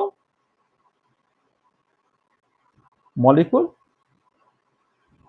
বিহেভস অ্যাজ এ ডাইপোল। তাহলে দেখো কেন এটাকে ডাইপোল বলা হচ্ছে বোঝার চেষ্টা করো। মানে ডায়াটমিক মলিকুলের টু সেন্সেই ডাইপোল, কিন্তু পলিঅ্যাটমিক মলিকুলের ক্ষেত্রে এটাকে ঠিক ডাইপোল তো নয়, কারণ অনেকগুলো পোল আছে, অনেকগুলো পজিটিভ চার্জের সেন্টার আছে, অনেকগুলো নেগেটিভ চার্জের সেন্টার আছে, কিন্তু সেটা তুমি অ্যাজিউম করে নিচ্ছ, অ্যাজিউম জানো পজিটিভ চার্জগুলো একটা পার্টিকুলার সেন্টার দিয়ে কাজ করছে, নেগেটিভ চার্জগুলো আরেকটা পার্টিকুলার সেন্টার দিয়ে কাজ করছে। সেই পজিটিভ চার্জের সেন্টার একটা পোল আর নেগেটিভ চার্জের সেন্টার একটা পোল, ওভারঅল মিলে জিনিসটা হয়ে গেল তোমার ডাইপোল। ঠিক আছে, এবারে একটা মলিকুল, ধরো মলিকুলের ক্ষেত্রে যদি এরকম সিচুয়েশন হয় যে যে centre of positive charges and centre of negative charges coincide, then কি হবে, ডাইপোল মোমেন্টটা তোমার জিরো হবে, তখন এলটা জিরো হবে। হ্যাঁ, তখন মলিকুলটা হচ্ছে পোলার মলিকুল হয়ে যাবে, তখন মলিকুলটা পোলার মলিকুল। যখন সেন্টার অফ পজিটিভ চার্জেস এবং centre of negative charges coincide করে যায়, তখন মলিকুলটা পোলার হয়। আর যখন উল্টো দিকে যদি এমন হতো যে সেন্টার অফ পজিটিভ চার্জ, মানে if there is a separation between center of positive charge and center of negative charge, then কি হবে, দেন মলিকুলটা একটা পার্মানেন্ট ডাইপোল মোমেন্ট থাকবে, mu not equal to zero হবে, তখন এটা হয়ে যাবে কত, নন পোলার মলিকুল। একটা পোলার মলিকুল আর একটা নন পোলার মলিকুল হলো। ঠিক আছে, তাহলে মলিকুল দু রকম হয়ে যাবে, একটা পোলার মলিকুল, একটা নন পোলার মলিকুল। তাহলে পোলার মলিকুলের ক্ষেত্রে পার্মানেন্ট ডাইপোল মোমেন্টটা জিরো, আর নন পোলার মলিকুলের ক্ষেত্রে পার্মানেন্ট ডাইপোল মোমেন্টটা তোমার নন জিরো। এটা আচ্ছা, এবারে যেটা কথা হচ্ছে যে ধরো তুমি একটা মলিকুলের এই মানে ধরো জাস্ট সিম্পলি ধরো কার্বন ডাইঅক্সাইড মলিকুল তুমি কনসিডার করছো, কার্বন এবং অক্সিজেন ইলেকট্রোনেগেটিভিটি ডিফারেন্স আছে, সেই জন্য কার্বনের মাথা ডেল্টা পজিটিভ, অক্সিজেনের মাথা ডেল্টা নেগেটিভ। আবার এই কার্বন এবং অক্সিজেন ইলেকট্রোনেগেটিভিটি ডিফারেন্স থাকার জন্য এর মাথায় ডেল্টা নেগেটিভ হলে ওভারঅল এখানে 2 × ডেল্টা পজিটিভ হলো। তাহলে এবারে কথাটা হচ্ছে যে এই ডাইপোল মোমেন্ট অ্যাসোসিয়েটেড টু এ বন্ড, একে তুমি বলছো বন্ড মোমেন্ট, ধরো বন্ড মোমেন্ট। তাহলে এই দিকে একটা ডাইপোল মোমেন্ট আছে, this is a dipole moment, ধরে নাও মিউ, এদিকেও একটা ডাইপোল মোমেন্ট আছে, ধরে নাও তোমার মিউ। এবার এদের মধ্যে অ্যাঙ্গেল কত, এদের মধ্যে অ্যাঙ্গেল হচ্ছে 180 ডিগ্রি। সেই জন্য এই সিও বন্ডের ডাইপোল মোমেন্ট আর এই সিও বন্ডের ডাইপোল মোমেন্ট একে অপরকে ক্যান্সেল আউট করছে। তাহলে এ কি হচ্ছে, they cancel each other, cancel each other, সেখানে টোটাল ডাইপোল মোমেন্ট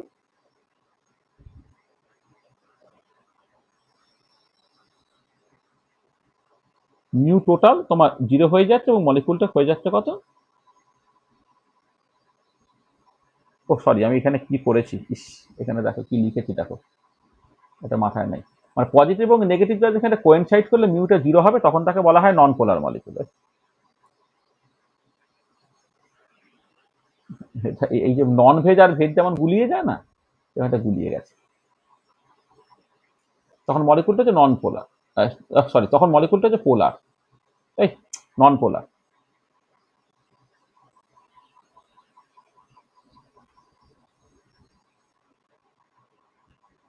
মানে ডাইফ্রোমেন জিরো হলে নন পোলার, আর ডাইফ্রোমেন নন জিরো হলে হচ্ছে পোলার। তার মানে দেখো, তাহলে কার্বন ডাইঅক্সাইড মলিকুল তার বন্ড মোমেন্ট আছে, কিন্তু দুটো বন্ড মোমেন্ট একে অপরকে ক্যান্সেল আউট করে দিচ্ছে বলে টোটাল ডাইপোল মোমেন্টটা জিরো হয়ে যাচ্ছে। তখন কি হয়ে যাচ্ছে, তখন যে মলিকুলটা হয়ে গেল, সেই মলিকুলটা নন পোলার হলো, নন পোলার হলো। হোয়ারাজ তুমি যখন ওয়াটার মলিকুল কনসিডার করছো, এইদিকে একটা বন্ড মোমেন্ট কাজ করছে, এইদিকে একটা বন্ড মোমেন্ট কাজ করছে, তার ওভারঅল একটা কিন্তু ডাইপোল মোমেন্ট তোমার কাজ করছে, যেটা এই বরাবর কাজ করছে এটা। তখন দেখো এই যে ডাইপোল মোমেন্ট সেটা কিন্তু নন জিরো, কারণ এদের মধ্যে অ্যাঙ্গেলটা, এই বন্ড মোমেন্টটা যা, এই বন্ড মোমেন্টটাও তাই, কিন্তু যখন রেজাল্টেন্ট তুমি ক্যালকুলেট করছো, হ্যাঁ, মিউ টোটালটা বা মিউ রেজাল্টেন্টটা সেটা কিন্তু একটা পার্টিকুলার ডিরেকশনে থাকছে এই বরাবর আর কি। ঠিক আছে, এটা তাহলে এই পার্টিকুলার কেসে তারা ক্যান্সেল আউট করতে পারছে না, কারণ এদের মধ্যে যে অ্যাঙ্গেলটা 180 ডিগ্রি নয়, এটা 104 ডিগ্রির মতো অ্যাঙ্গেলটা। অ্যাঙ্গেলটা যখন 104 ডিগ্রির মতো হচ্ছে, তখন একে অপর ক্যান্সেল আউট করতে পারছে না, সেক্ষেত্রে mu not equal to zero হচ্ছে, আর মলিকুলটা তখন কিন্তু তোমার পোলার হয়ে যাচ্ছে। তাহলে দেখো, কার্বন ডাইঅক্সাইডেও দুটো বন্ড আছে, ওয়াটার মলিকুলের ক্ষেত্রে দুটো বন্ড আছে, কিন্তু এক্ষেত্রে ডাইপোল মোমেন্টটা শূন্য হয়ে গেল, এর ক্ষেত্রে ডাইপোল মোমেন্টের একটা নন জিরো ভ্যালু রইল, সেই জন্য কার্বন ডাইঅক্সাইড মলিকুলটা নন পোলার আর ওয়াটার মলিকুলটা পোলার হলো। তার মানে এটা ইম্পর্টেন্ট যে এক একটা বন্ডের সঙ্গে অ্যাসোসিয়েটেড তোমাকে বন্ড মোমেন্ট দেখে নিতে হবে। যে বন্ড মোমেন্টটা তুমি ক্যালকুলেট করেছো ওই চার্জ সেপারেশন ইনটু তাদের যে দুটো যে পোল তাদের ডিস্টেন্স দিয়ে, কিন্তু যখন তোমার অনেকগুলো বন্ড থাকবে তখন ওভারঅল যে ডাইপোল মোমেন্টটা সেটা হচ্ছে যে overall dipole moment of the molecule, overall dipole moment of the molecule, সেটা হচ্ছে তোমার basically vector some of individual bond moment. তাহলে যতগুলো বন্ড থাকবে প্রত্যেকটা বন্ড মোমেন্ট তোমাকে নিতে হবে, তাহলে তোমাকে ভেক্টর সাম করতে হবে এইটা। যেমন ধরো আমি, ধরো লেসে একটা, এগুলো আমি পরে খুব ভালো করে আলোচনা করবো, মানে পরে মানে নেক্সট দিনে ডিটেলে বলবো, আজকে অনেকটা সময় চলে গেল। ধরো এই বিএফ বন্ডের একটা বন্ড মোমেন্ট এদিকে কাজ করছে, এই বিএফ বন্ডের বন্ড মোমেন্ট এদিকে কাজ করছে, এই বিএফ বন্ডের বন্ড মোমেন্ট এদিকে কাজ করছে, কারণ ফ্লোরিন হচ্ছে ব্রোমিনের, ফ্লোরিন বোরনের থেকে বেশি ইলেকট্রোনেগেটিভ হলে কোভালেন্টলি বন্ডের ইলেকট্রনটাকে নিজের দিকে টানছে, সেখানে এদিকে একটা বন্ড মোমেন্ট, এদিকে একটা বন্ড মোমেন্ট, এদিকে, এবং এই বন্ড মোমেন্টটা যা, এই বন্ড মোমেন্টটাও তাই, এর বন্ড মোমেন্টটাও তাই। যখন তুমি মিউ রেজাল্টেন্টটাকে ক্যালকুলেট করবে, রেজাল্টের বন্ড মোমেন্টটা কি হবে দেখবে, এটা ক্যান্সেল আউট করে কিন্তু আলটিমেটলি জিরো হয়ে যাবে।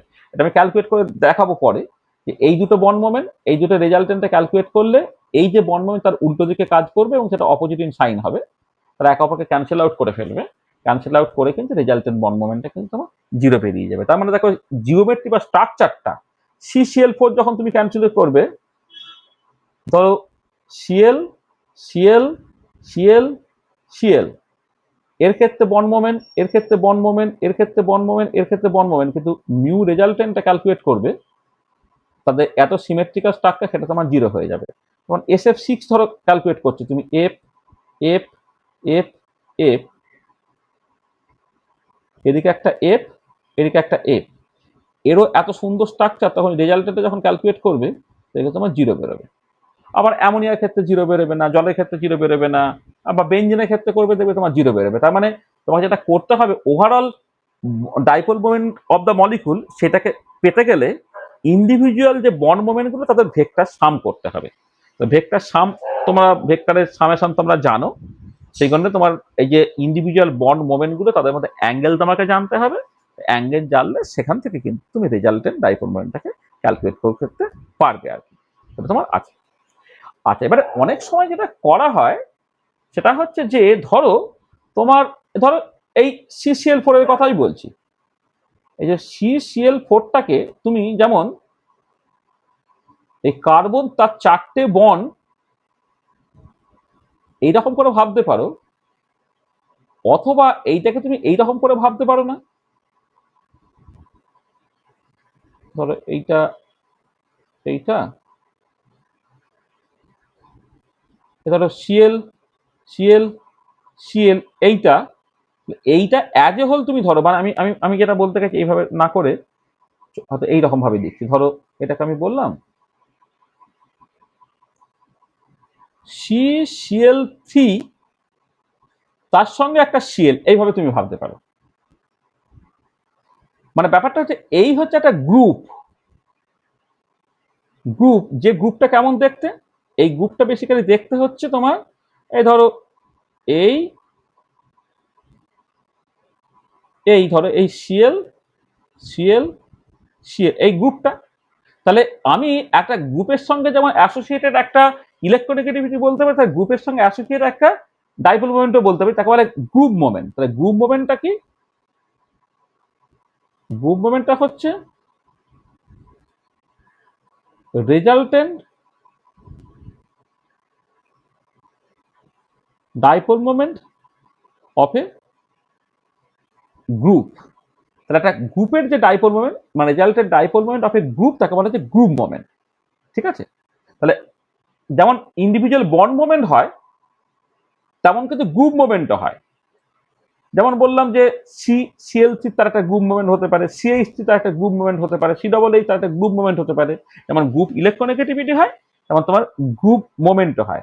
তাহলে দেখো এই যে CCl বন্ড, সেই বন্ডের একটা ডাইপোল মোমেন্ট আছে, CCl বন্ড এর একটা ডাইপোল মোমেন্ট আছে, এ একটা বন্ড একটা ডাইপোল মোমেন্ট আছে। এদের মধ্যে অ্যাঙ্গেলগুলো সব হচ্ছে কত? 109 ডিগ্রি করে। এইসব যে অ্যাঙ্গেলগুলো, 109 ডিগ্রি 28 মিনিট করে সব অ্যাঙ্গেল। সেই অ্যাঙ্গেলগুলো এই তিনটে যে বন্ড মোমেন্ট আছে, সেই তিনটে বন্ড মোমেন্ট তোমার যা যোগ করে তুমি একটা গ্রুপ মোমেন্ট তৈরি করতে পারো। তার মানে যখন তুমি ওভারঅল ডাইপোল মোমেন্টটা দেখছো, 1 মিনিট, লাস্ট লাস্ট স্লাইড আমরা করবো, আমাদের সময় হয়ে গেছে। আসলে এত কিছু করানোর আছে না, সময়গুলো খুব তাড়াতাড়ি করে বেরিয়ে যাবে। দেখো, যেটা কথা হচ্ছে যে যে তুমি যখন একটা মলিকুলের ডাইপোল মোমেন্ট ক্যালকুলেট করবে, তাহলে প্রথমে হচ্ছে বন্ড মোমেন্টস গুলো দেখো তুমি,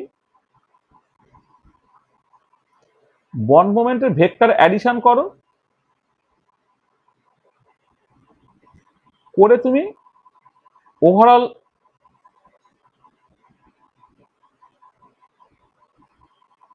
dipole moment of the molecule পেয়ে যাও। এটা তো সবচেয়ে সহজ রাস্তা। আর একটা কাজ হতে পারে যে বন্ড মোমেন্ট গুলো তাদের ভেক্টর সামনাও, করে তুমি একটা গ্রুপ মোমেন্ট পাও, গ্রুপ মোমেন্ট গুলোর আবার ভেক্টর সাম করো, করে তুমি ওভারঅল ডাইপোল মোমেন্টটা পেতে চাও। তাহলে এই যে মাঝে তুমি গ্রুপ মোমেন্টের থ্রু দিয়ে এটা আসতে পারো। মানে লোকে ইউজুয়ালি গ্রুপ মোমেন্টের থ্রু দিয়ে যায় না, প্রথমেই একদম বন্ড মোমেন্ট নিয়ে কথাবার্তা বলে, কিন্তু গ্রুপ মোমেন্ট দিয়েও তুমি এটাকে ভাবতে পারো এবং তার মতো করে তুমি জাস্ট মানে পেতে পারো। মানে তুমি তার মতো করেও তুমি ওভারঅল ডাইপোল মোমেন্টটাকে ক্যালকুলেট করতে পারো। তাহলে দেখো, ডাইপোল মোমেন্ট নিয়ে আমি যে বেসিক একটুখানি কথাবার্তা বললাম, ডাইপোল মোমেন্ট নিয়ে কিন্তু ডিসকাশন শেষ হয়নি। পরের দিন ডাইপোল মোমেন্ট নিয়ে আমি আরো অনেক কথাবার্তা বলবো, মানে মূলত প্রচুর এক্সাম্পলস করতে হয়। হ্যাঁ, মানে ধরো অ্যামোনিয়া আর NH3, দুটো মলিকুল একই রকমের দেখতে, কিন্তু অ্যামোনিয়ার ডাইপোল মোমেন্টটা যে ডিরেকশনে, NH3 ডাইপোল মোমেন্ট তোমার অন্য ডিরেকশনে। ঠিক আছে? আবার BF3, NF3 আর BF3, দেখা যাচ্ছে BF3 ডাইপোল মোমেন্ট 0, অথচ NF3 একটা পার্মানেন্ট ডাইপোল মোমেন্ট তোমার আছে। তাহলে যে কোন মলিকুলে ডাইপোল মোমেন্ট থাকবে, কোন মলিকুলে ডাইপোল মোমেন্ট থাকবে না, চারটে মলিকুল দিয়ে দিলাম, দিয়ে বললাম যে কার ডাইপোল মোমেন্ট বেশি তুমি বলো। তাহলে এই যে মলিকুলার স্ট্রাকচারের উপরে বেশ করে যে বিভিন্ন রকমের ডাইপোল মোমেন্ট রিলেটেড প্রবলেম থাকে, সেই প্রবলেমগুলো আমরা পরে করবো। আমি এখানে ডাইপোল মোমেন্ট পার্টটা আলোচনা করে নিলাম, তার কারণটা হচ্ছে এটা ইলেকট্রোনেগেটিভিটির সাথে দারুণভাবে রিলেটেড। তাহলে কোভালেন্টলি বন্ডেড কোন একটা মানে বন্ড তোমার আছে, মানে দুটো অ্যাটম তারা কোভালেন্টলি বন্ডেড, ইলেকট্রোনেগেটিভিটি যেটা বলছে যে কোভালেন্টলি বন্ডেড ইলেকট্রনটাকে নিজের দিকে টেনে নেওয়ার যে টেন্ডেন্সিটা, সেটা ইলেকট্রোনেগেটিভিটি। আবার কোভালেন্টলি বন্ডেড ইলেকট্রনটাকে নিজের দিকে টেনে নিলেই তোমার দেখো একটা ডাইপোল তৈরি হচ্ছে, একদিকে ইলেকট্রন ডেন্সিটিটা কমে গেছে, সেটা ডেল্টা পজিটিভ বলছো, যেখানে ইলেকট্রন ডেন্সিটি বেড়ে গেছে সেটা নেগেটিভ বলছো। কোন একটা পোলে যে চার্জটা এবং তাদের মধ্যে যে ডিস্টেন্সটা, এই প্রোডাক্টটা তোমার একটা মেজারেবল কোয়ান্টিটি দেবে, যেটা বলা হয় ডাইপোল মোমেন্ট। যে ডাইপোল মোমেন্ট বাই ডেফিনেশন এটা, এবং ডাইপোল মোমেন্ট সে একটা ভেক্টর কোয়ান্টিটি। হ্যাঁ, তার ডিরেকশনটা হচ্ছে কেমিস্ট কনভেনশনে হচ্ছে পজিটিভ পোল থেকে নেগেটিভ পোলের দিকে। আর তার এসআই ইউনিটটা হচ্ছে তোমার কুলম মিটার, সিজিএস ইউনিটটা ইএসইউ সেন্টিমিটার। কিন্তু যখন তুমি কোন একটা মলিকুল কনসিডার করবে, দেখবে মলিকুলের ক্ষেত্রে ডাইপোল মোমেন্টটা 10⁻18 ইএসইউ সেন্টিমিটার এই অর্ডারে আসে। 10⁻18 ইএসইউ সেন্টিমিটারকে একসাথে একটা 1 ডিভাই বলা হচ্ছে এটা, ঠিক আছে। এবারে তোমার ওই যখন তুমি পলিঅ্যাটমিক মলিকুল কনসিডার করছো, তো ডায়াটমিক মলিকুল নয়, তখন তো ঠিক ডাইপোল নয়, তখন মাল্টিপোল থাকছে। মাল্টিপোল সত্ত্বেও তাকে তুমি ডাইপোল মোমেন্ট বা ডাইপোল হিসেবে ডাকতে পারো। কেন? কারণ তুমি ধরে নিচ্ছ যে পজিটিভলি চার্জের যে নিউক্লিয়াইগুলো আছে তারা একদিন একটা সেন্টার থেকে কাজ করছে, দেখা হচ্ছে সেন্টারটা পজিটিভ চার্জ, আর নেগেটিভলি চার্জ ইলেকট্রনগুলো তারা আর একটা সেন্টার থেকে কাজ করছে, দেখা হচ্ছে সেন্টার অফ নেগেটিভ চার্জ। আর এই পজিটিভ চার্জের সেন্টার, নেগেটিভ চার্জের সেন্টার, দুটো সেন্টার বা দুটো পোল, তাকে বলা হচ্ছে তোমার ডাইপোল, ঠিক আছে। এইটা তাহলে এবারে একটা মলিকুলের ক্ষেত্রে ডাইপোল মোমেন্ট, মলিকুল তার যদি সেন্টার অফ পজিটিভ চার্জ এবং centre of negative charge coincide করে গেছে, ডাইপোল মোমেন্ট 0 হয়, তাকে তখন নন পোলার মলিকুল বলে। আর centre of positive charge centre of negative চার্জের মধ্যে একটা সেপারেটিভিটি থাকে, তাহলে পার্মানেন্ট ডাইপোল মোমেন্ট 0 নয়, তখন মলিকুলটা হচ্ছে পোলার মলিকুল। এবারে তোমার একটা মলিকুলের ক্ষেত্রে যখন ডাইপোল মোমেন্ট ক্যালকুলেট করবে, তখন ইন্ডিভিজুয়াল যে বন্ড মোমেন্টগুলো তার ভেক্টর সাম করে তোমাকে করতে হবে, ঠিক আছে। এটা এটা অনেক সময় তুমি যেটা করতে পারো সেটা হচ্ছে যে মানে মানে ইন্ডিভিজুয়াল বন্ডের বন্ড মোমেন্ট ক্যালকুলেট করে ওভারঅল মলিকুলার ডাইপোল মোমেন্ট না বলে তুমি বন্ড মোমেন্ট থেকে তুমি প্রথমে গ্রুপ মোমেন্ট তৈরি করে ফেলো, মানে resultant dipole moment of A group, সেটা হচ্ছে গ্রুপ মোমেন্ট। বা গ্রুপ মোমেন্ট গুলোকে যোগ করে তুমি ওভারঅল মলিকুলার ডাইপোল মোমেন্ট পেতে পারো, সেটা একটা রাস্তা আছে। সেটা আমি বলেছি যে দুটোই পসিবিলিটি আছে, যে বন্ড মোমেন্ট তার ভেক্টর এডিশন করে overall dipole moment of the molecule পেয়ে যাও, অথবা বন্ড মোমেন্ট সেটাকে যোগ করে তুমি গ্রুপ মোমেন্টটা পাও, গ্রুপ মোমেন্ট করে তারপর সেখান থেকে তুমি ভেক্টর এডিশন করে হচ্ছে তুমি ওভারঅল ডাইপোল মোমেন্টটা পাও, এটা ঠিক আছে। আচ্ছা, তাহলে আমরা ডাইপোল মোমেন্ট নিয়ে কিন্তু আরো অনেক আলোচনার ব্যাপার আছে, এটা আমি নেক্সট ক্লাসে বলবো। তার মানে আমি আজকে এইখানে শেষ করে দিচ্ছি, তোমাদের তো সব পড়াটরা সব থাকে টাকে। তাহলে আমাদের নেক্সট ক্লাসে খেয়াল করো, নেক্সট ক্লাসে কিন্তু আমি দুটো জিনিস করব। একটা হচ্ছে যে ওই periodic table and periodic property, periodic table and periodic properties, এইটা তার সেটাকে কমপ্লিট করব, কমপ্লিশনটা হবে। কারণ এখানে আমাদের ওই যে আয়নিক, কোভ্যালেন্ট, মেটালিক আর ভ্যান ডার ওয়াল রেডিয়াই গুলো আছে, এইটা একটা পার্ট আছে, সেটা আমাদের আলোচনা করে নিতে হবে। হ্যাঁ, এটা তাহলে তোমার যা দেখো সিলেবাসে যেটা আছে, তাহলে সেই পার্টগুলো তোমাদের শেষ হয়ে যাবে এটা। আচ্ছা, আর তার সঙ্গে হচ্ছে মোর অ্যাবাউট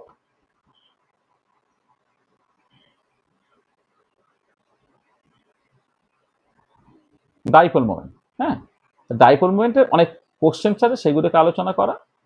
আচ্ছা, এই ডাইপোল মোমেন্টটা হয়ে যাওয়ার পরে এইখানে না আমি প্রথমেই এটা করে নেবো, একটা ডাইপোল মোমেন্টটা হয়ে যাওয়ার পরে আমি এই হাইড্রোজেন বন্ডিং পার্টটা, যেটা কেমিক্যাল বন্ডিং এর মধ্যে সার্টেনলি পড়ে, সেই পার্টটা এখানে কমপ্লিট করে নেব।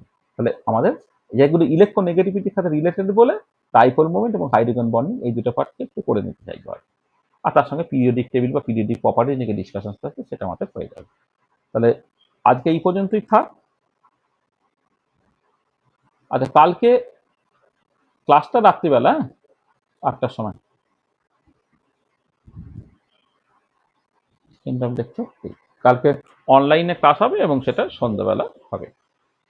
বলো, তোমাদের যা বলেছি একটু তাড়াতাড়ি করেই বলেছি, হ্যাঁ, একটুখানি হয়তো কঠিন লাগছে কিনা তাহলে বলো, আমি তাহলে আরো একটু কথাবার্তা বলতে পারি। আর না হলে পিডিএফ ভিডিওটা দিয়ে দেবো, সেটা তো তুমি একবার দেখে নেবে। হ্যাঁ, তাহলে এখানে ওই মানে তোমাদের বইয়ে একটুখানি মানে পার্টিকুলারলি এনসিআরটির বইয়ে কিন্তু অনেক কম ইনফরমেশন আছে পিরিয়ডিক টেবিল বা পিরিয়ডিক প্রপার্টিজের ক্ষেত্রে। কিছু কিছু চ্যাপ্টারে ভালো ইনফরমেশন আছে, কিন্তু অর্গানিক কেমিস্ট্রি গুলোতে মানে ঠিক স্ট্যান্ডার্ড না, অর্গানিক কেমিস্ট্রি সাব স্ট্যান্ডার্ড। আর পিরিয়ডিক টেবিল পার্টটা তো দেখলাম বড্ড কম ইনফরমেশন আছে, ওই কম ইনফরমেশন দিয়ে কিন্তু হবে না তোমার, ঠিক আছে। তুমি যদি নিফটির কোয়ালিফাই করতে চাও তাহলে কিন্তু আর একটু বেশি ইনফরমেশন লাগবে, সেই জন্য পিরিয়ডিক টেবিল এই পার্টটা কিন্তু একটু ডিটেলে বলছি আর কি। আমি প্রথমে ভেবেছিলাম ওটা 2-3টে ক্লাসের মধ্যে শেষ করে দেবো, তারপরে বললাম যে না, এই জিনিসগুলো একটুখানি কভার করে দিলে তোমার পক্ষে ওভারঅল জিনিসটা বুঝতে সুবিধা হবে। এই বন্ডিং টন্ডিং এসব জিনিসপত্রগুলো অনেক সহজে তুমি বুঝতে পারবে আর কি। সেখানে এটাকে করছি, তোমরা দেখো কোথাও কোনো অসুবিধা আছে কিনা বলো। কোনো অসুবিধা আছে?